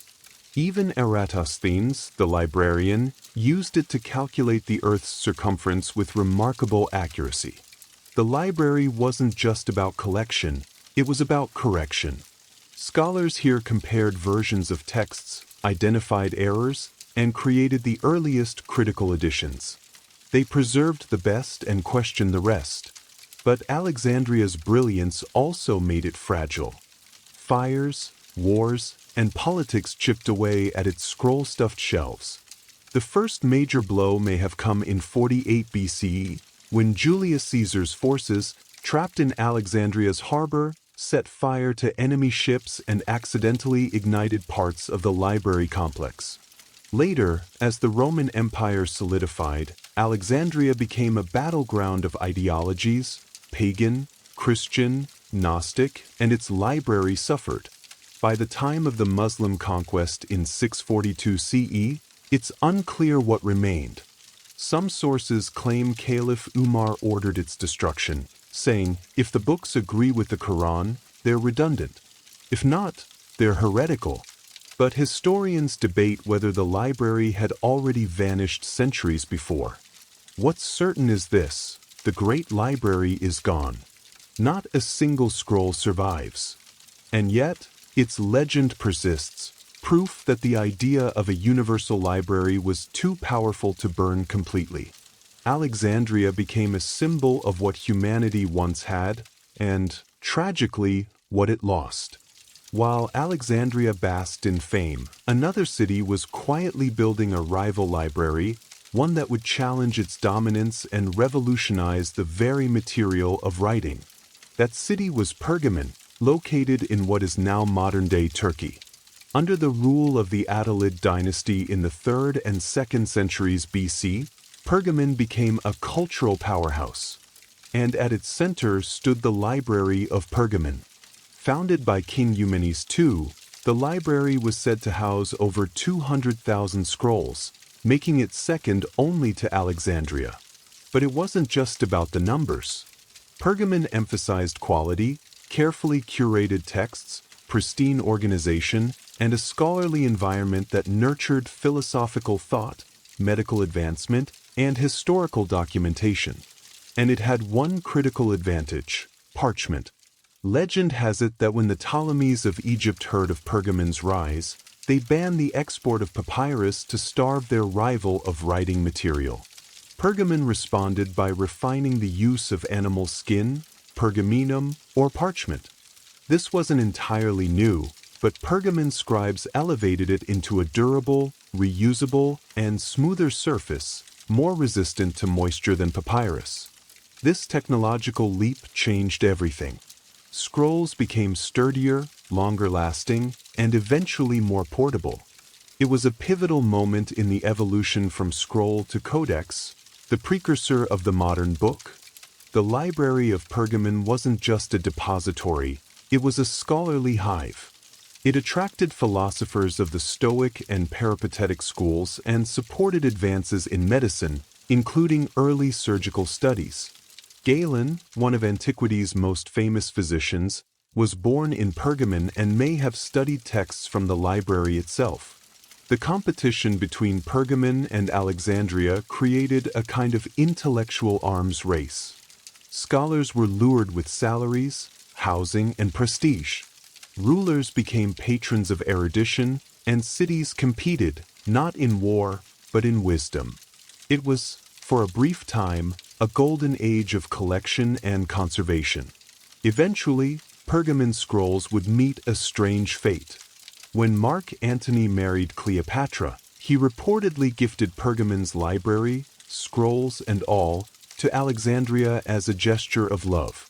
Whether this tale is truth or myth, it symbolizes how closely tied these repositories of wisdom were to power, empire, and romance. Though Pergamon's library no longer stands, its legacy lives on in every bound book. Its parchment outlasted empires. Its scrolls may have been lost, but its innovations rewrote history, literally. While the Mediterranean world was trading scrolls and perfecting parchment, across the globe, ancient China was building its own literary empire, one rooted, not in myth or firelight, but in bureaucracy, history, and an unwavering respect for the written word. The libraries of the Han Dynasty, 206 BC, 220 C, weren't just storehouses of knowledge. They were instruments of government, identity, and order. The Han emperors understood something vital. Whoever controls the records controls the narrative. So, they created an imperial effort to collect, copy, and standardize texts. This was not just about preserving classics, it was about shaping culture. Confucianism had become the state ideology, and its foundational texts, like the Analects, Book of Rites, and Book of Documents, were meticulously curated and enshrined in imperial libraries. The most notable of these was the Imperial Library at Chang'an, the Han capital. Unlike the Library of Alexandria, it was not open to wandering scholars. It was a state archive overseen by court historians, scholars, and scribes.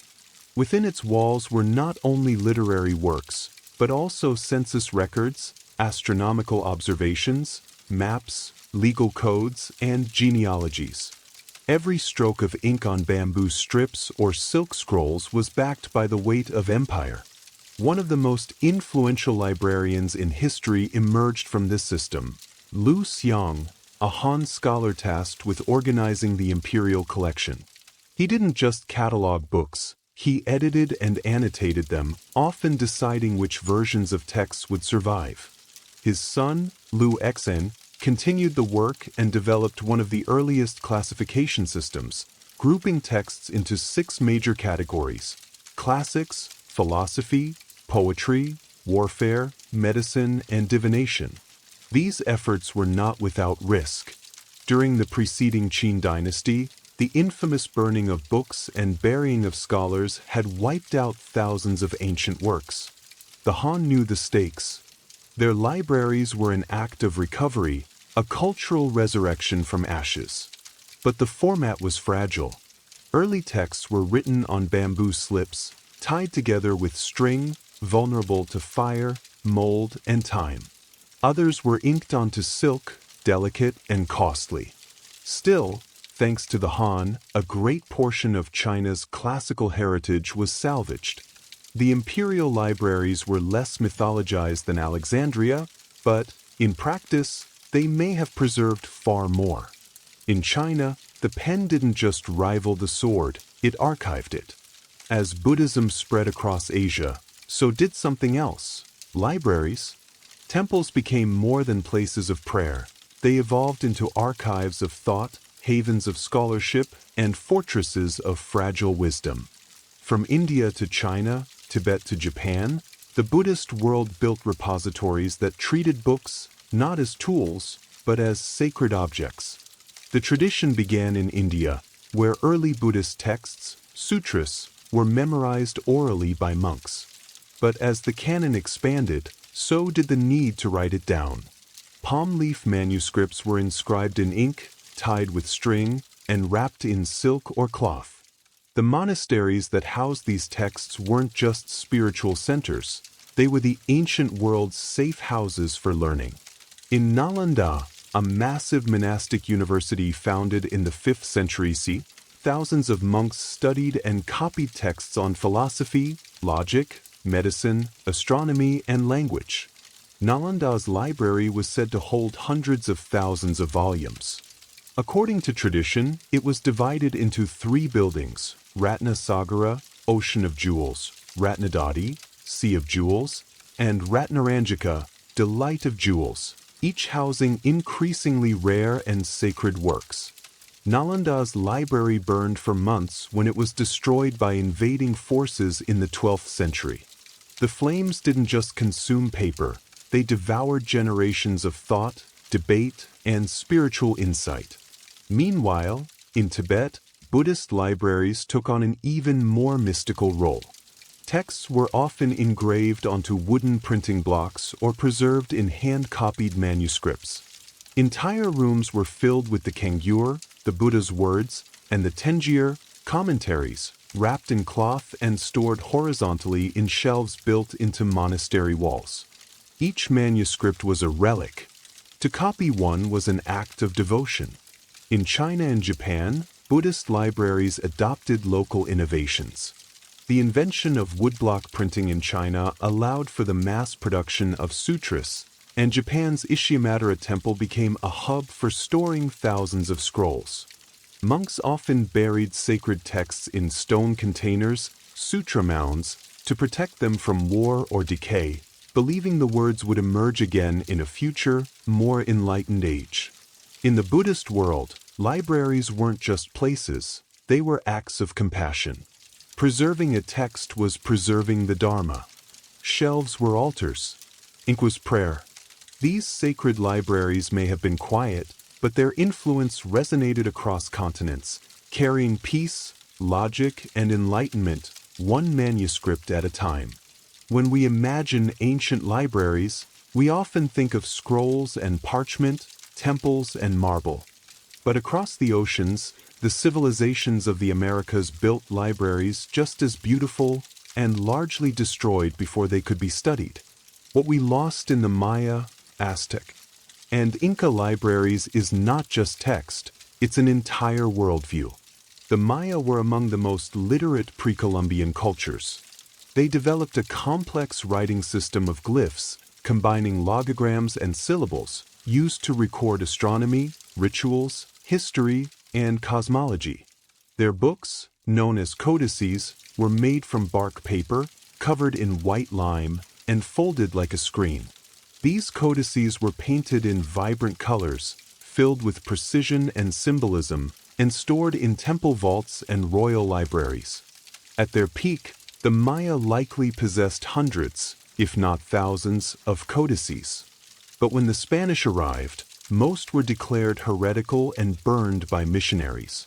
The most infamous case was Bishop Diego de Landa, who ordered vast quantities of Maya books destroyed in 1562. He later wrote, "We found a large number of books in these characters, and since they contained nothing in which were not to be seen as superstition and lies of the devil, we burned them all." Only 4 Maya codices survive today. The Aztecs, too, maintained vast archives of amaxcalai, books written on deerskin, agave fibers, or bark paper. These included calendars, tribute records, histories, and myths.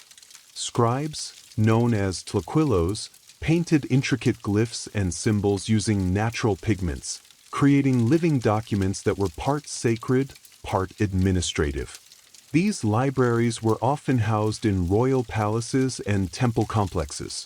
The Inca Empire, though lacking a formal writing system, preserved knowledge through quipu, knotted strings used to record numerical data and possibly narrative information. Stored in state archives, these bundles were read by trained officials called quipicameacs and used to manage the vast empire's census, taxes, and military logistics. But the arrival of European conquest brought brutal cultural erasure. Libraries were torched, quipu burned or buried, and entire intellectual traditions silenced within a generation. Unlike Alexandria or Nineveh, There were no great fires we can point to, just waves of colonial policy and missionary zeal that erased centuries of wisdom. The libraries of the Americas didn't just vanish, they were deliberately unremembered. And the silence they left behind still echoes louder than words.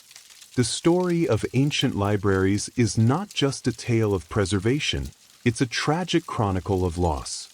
Ashurbanipal's clay tablets survived only because fire accidentally baked them solid. The scrolls of Alexandria vanished into smoke. The Maya codices were burned by fearful hands. The Buddhist texts of Nalanda turned to ash under invasion. Time, conquest, and neglect conspired, again and again, to erase what was once considered eternal. It's estimated that more than 90% of ancient literature is lost. Whole genres have disappeared: comedy plays of the Greeks, engineering manuals of the Romans, medical treatises from India, historical records from the Americas. We have the names of thousands of works, but not the words. Their absence is a void we can still feel. But why did so much vanish? Part of the answer lies in material. Clay cracks, papyrus decays, bamboo molds, parchment burns. Books before printing were delicate, often unique, and vulnerable to even mild humidity. One leaky roof could ruin centuries of accumulated thought. War was worse. Invaders didn't just burn libraries, they erased identities. In ancient times, destroying a people's books was as strategic as destroying their armies. The other part of the answer is political. Knowledge is power, and power is selective. When regimes changed, so did the libraries. New rulers purged old ideologies. Heretical scrolls were destroyed. Rival authors erased. Entire schools of thought lost because they no longer fit the ruling narrative.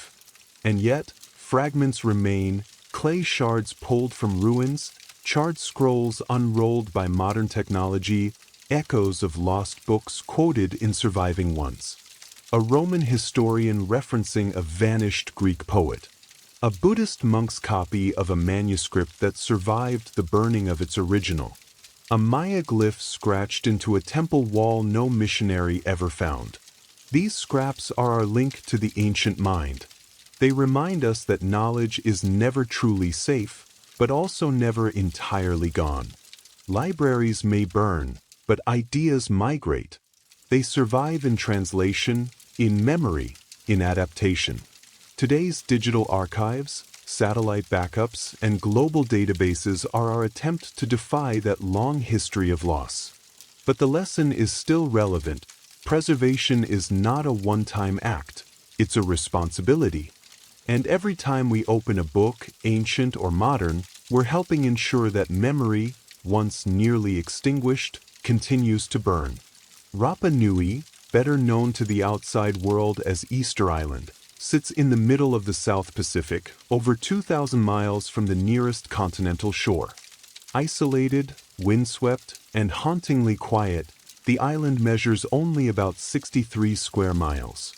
But it holds one of the greatest enigmas of ancient engineering, the Moai statues. There are nearly 1,000 of them, towering stone figures with heavy brows, long noses, and pursed lips, all standing or fallen across the island. Most face inland, their backs turned to the sea, as though watching over the land. Many are half buried in the earth, their full bodies hidden beneath centuries of soil. Others lie in quarries, partially carved, abandoned mid-creation. Their very presence provokes wonder, awe, and 100 unanswered questions. Why were they built? Who carved them? How were they moved? And why did the people who created them eventually stop? These are the mysteries that have haunted explorers, archaeologists, and storytellers for generations. To outsiders, Easter Island seemed like a riddle frozen in volcanic stone. But to the Rapa Nui people, the island is no mystery at all. It's home. The Moai are not relics of a lost civilization, they are their ancestors.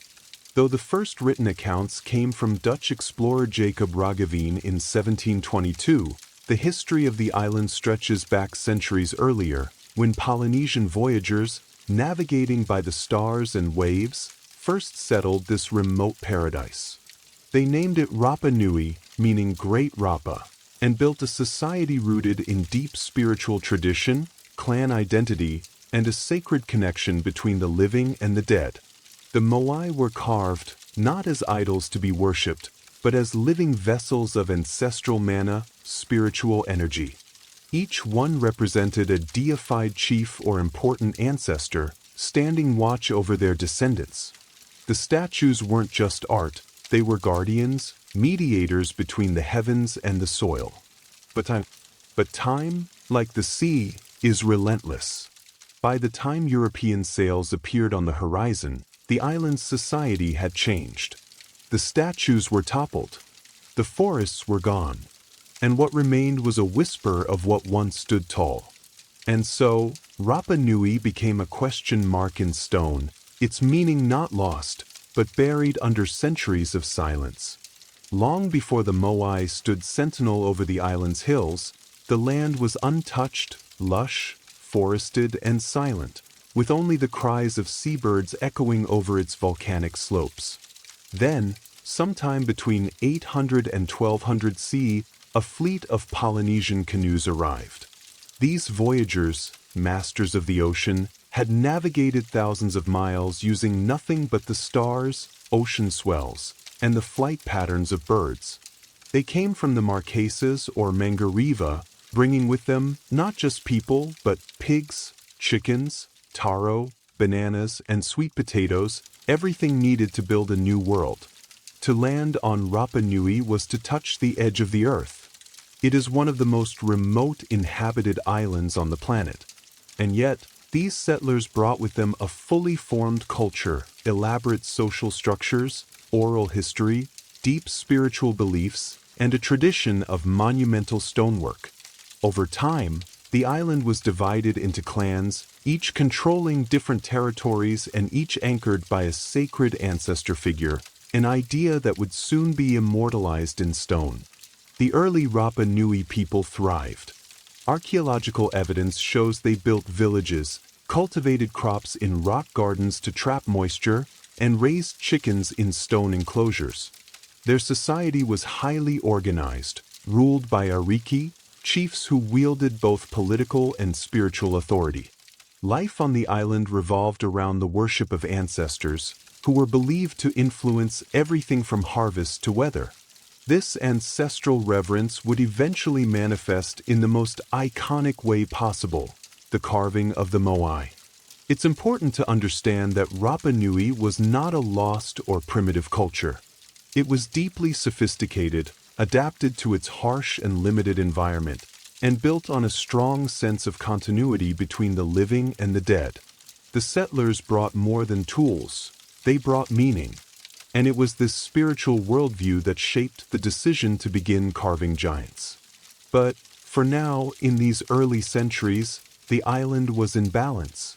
Forests still covered the land. The sea provided fish. The soil was rich. The first moai was still generations away, but the foundation had been laid, both culturally and spiritually, for what would become one of the most extraordinary sculptural legacies on Earth. The story had only just begun. At the heart of Rapa Nui's sacred geography lies Reino Raraku, a volcanic crater with steep slopes and soft, carvable stone. It was here that the majority of the island's moai were born, not from legend or myth, but from painstaking craftsmanship. The rock used was volcanic tuff, a compressed ash stone that was relatively soft and ideal for carving, at least in its early stages. Over time, exposure to the elements would harden the statues into their familiar weathered state. Reino Raraku wasn't just a quarry, it was a spiritual workshop, a place of pilgrimage, sweat, and sacred labor. Out of its cliff faces and hillsides, Rapa Nui sculptors carved hundreds of moai, some still half-finished, others completed but never transported. Today, Nearly 400 statues remain at the site, frozen mid-process, as if the workers simply vanished. Carving a moai was not a casual affair. Each statue was commissioned by a clan to honor a specific ancestor, usually a powerful chief. The designs followed a symbolic formula: an elongated face, heavy brow, long ears, and a prominent nose. The body was often barely indicated, with arms pressed against the torso and fingers carved in thin, stylized relief. The moai ranged in size from modest 6-footers to the colossal El Gigante, an unfinished statue over 70 feet tall and weighing an estimated 150 tons. Carvers used handheld tools made of hard basalt, a much tougher volcanic rock, chipped into chisels and axes. The process took months, even years, requiring teams of artisans who passed down their knowledge through generations. As they worked, the moai remained connected to the rock wall. Only when nearly complete would they be detached, slid downhill, and prepared for transport. What makes Reino Raraku so haunting today is the sheer number of statues still embedded in the earth. Many appear half-buried, but in fact, they are full-bodied figures whose lower halves have been swallowed by soil over centuries of erosion. It creates the eerie illusion that the moai are sinking when, in truth, they've been standing patiently, neck-deep in time. This crater was the womb of the island's giants. And it was here that stone and spirit met, where human hands shaped volcanic ash into eternal ancestors. One of the most intriguing features of the moai is not how they were carved, but where they look. Nearly every moai statue on Rapa Nui faces inland, away from the ocean.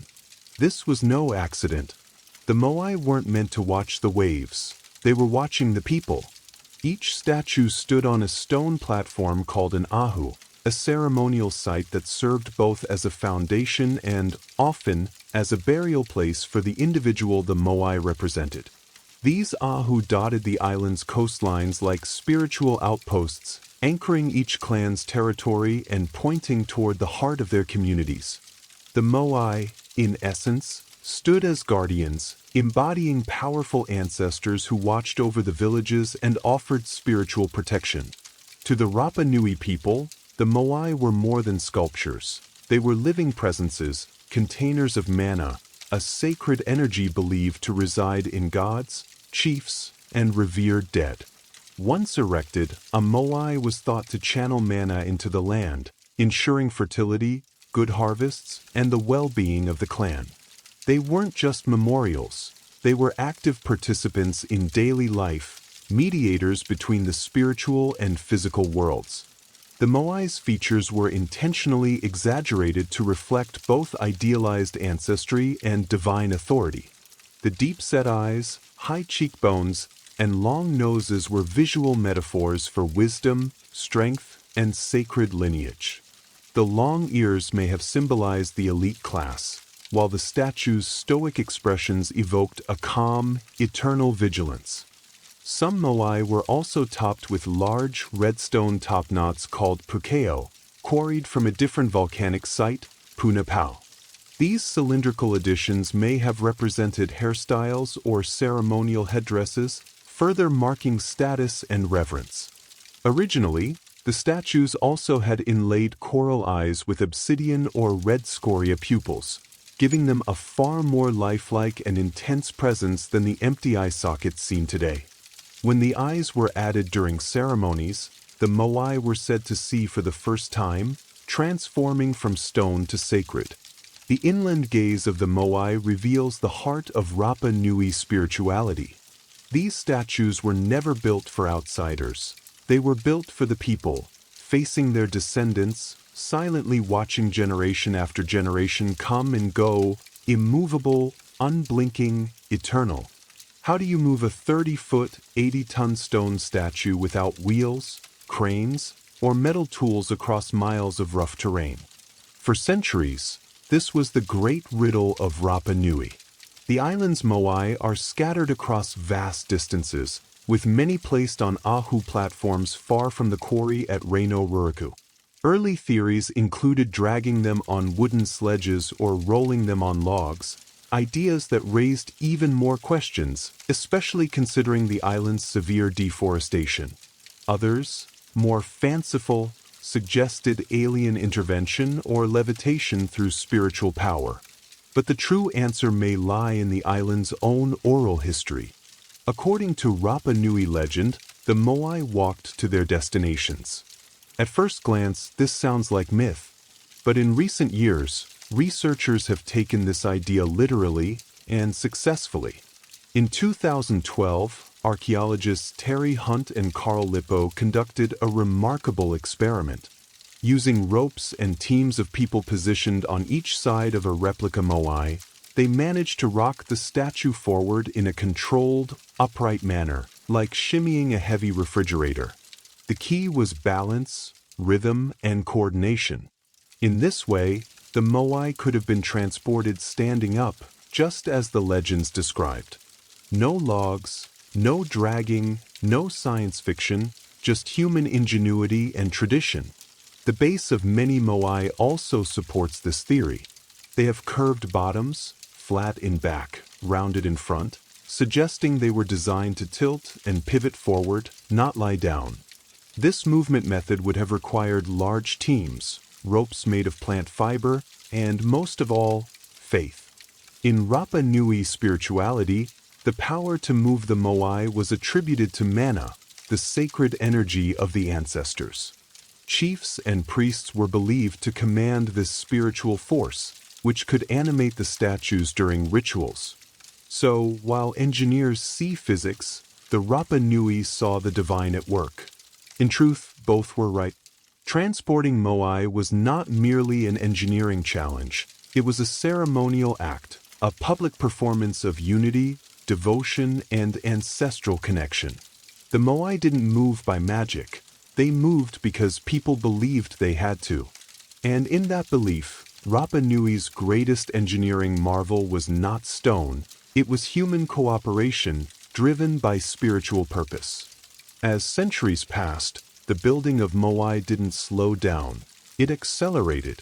The early harmony of Rapa Nui's clans gave way to increasing rivalry as each group sought to honor its ancestors with larger, more imposing statues. What began as spiritual tribute gradually evolved into a competitive tradition of monumental pride. Clans vied for dominance, not through warfare, but through stone craftsmanship. Bigger moai meant more mana, more prestige, and a stronger claim to ancestral power. Each clan sought to outdo the others, erecting taller statues, adding new features, and developing more elaborate ceremonial platforms. The race wasn't just about size, it was about spiritual superiority. This competition led to significant innovations.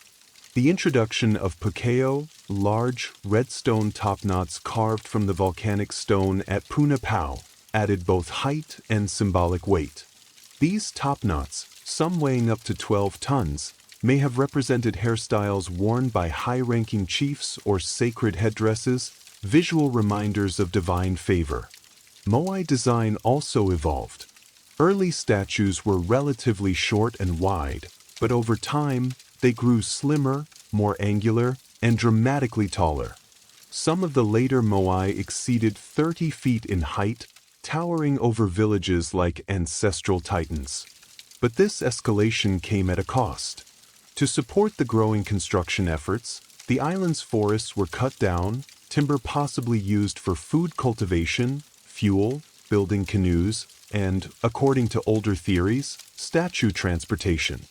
As tree cover vanished, soil erosion worsened, agricultural yields declined, and freshwater sources became harder to manage. The very resources that supported the moai culture were slowly being exhausted. And yet, the people didn't stop. Instead, they carved more statues, larger ones. They dug deeper into spiritual traditions, hoping the ancestors would restore balance. But the balance was already tipping. As the island's ecology deteriorated, tensions between clans began to simmer. Competition turned to resentment. The collaborative spirit that had once moved giants was cracking under the strain of survival. The golden age of Moai building had become a burden. But to stop building was unthinkable. The Moai were more than symbols. They were the heartbeat of Rapa Nui's identity.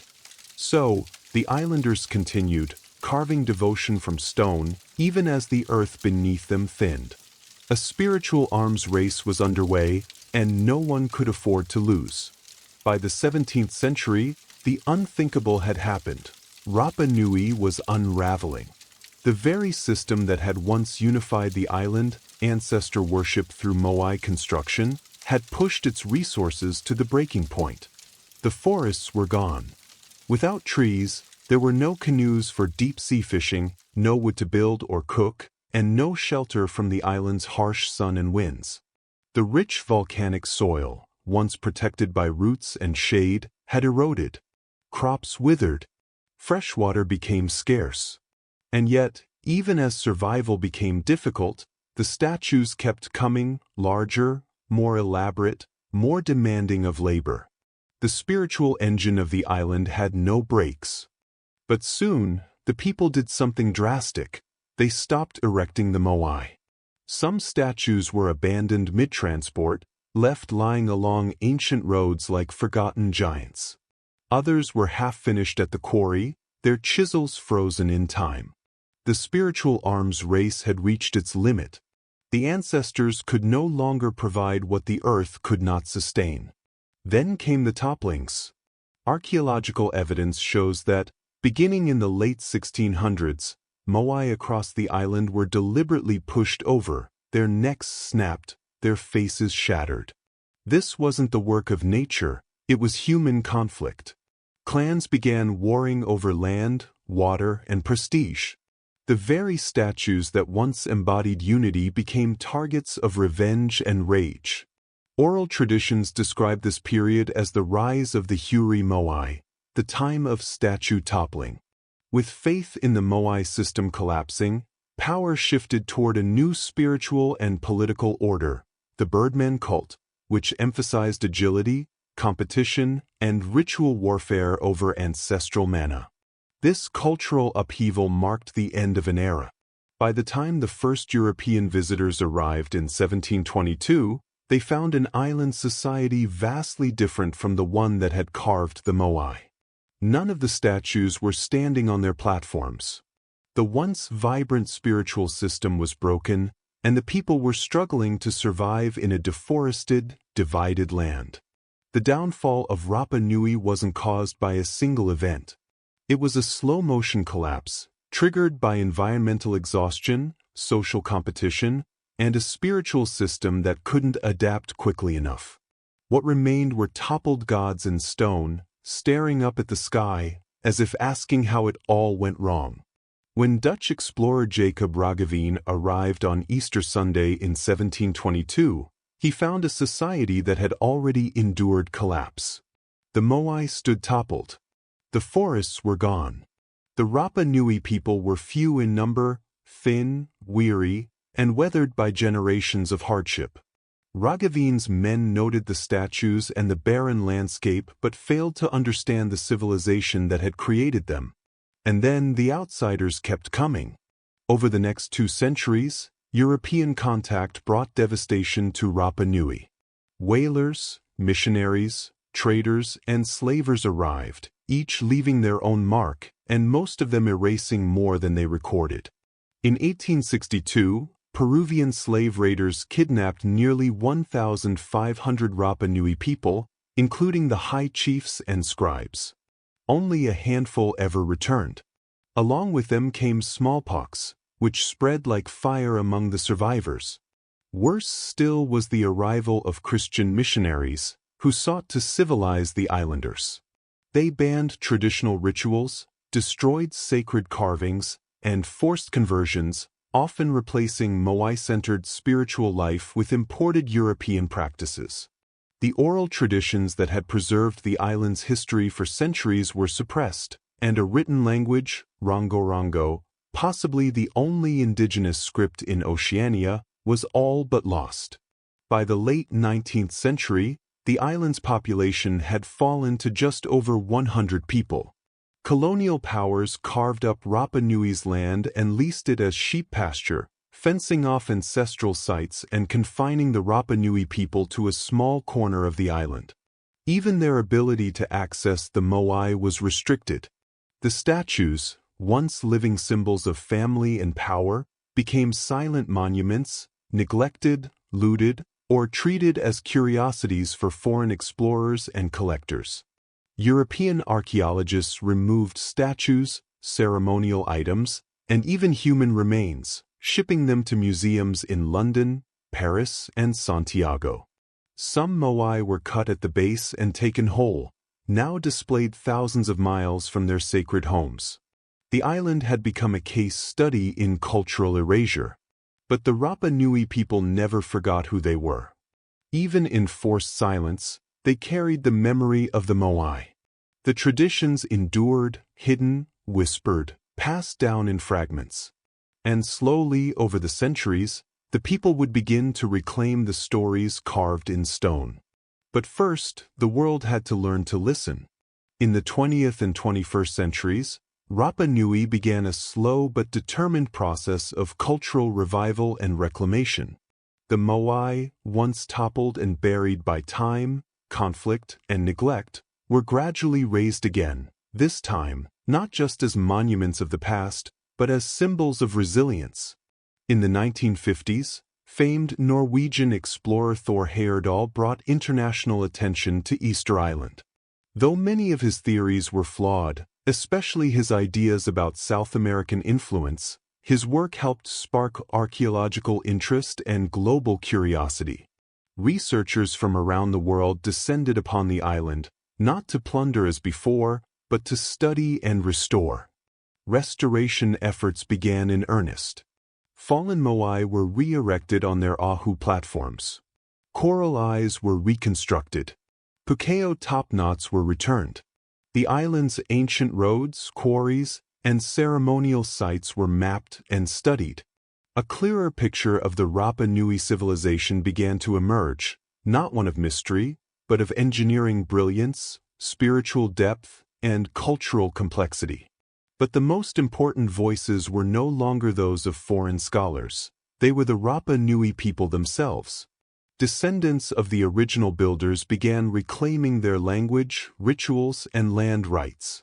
In 2017, Chile formally transferred control of Rapa Nui National Park, which includes most of the island's archaeological sites, back to the Rapa Nui community.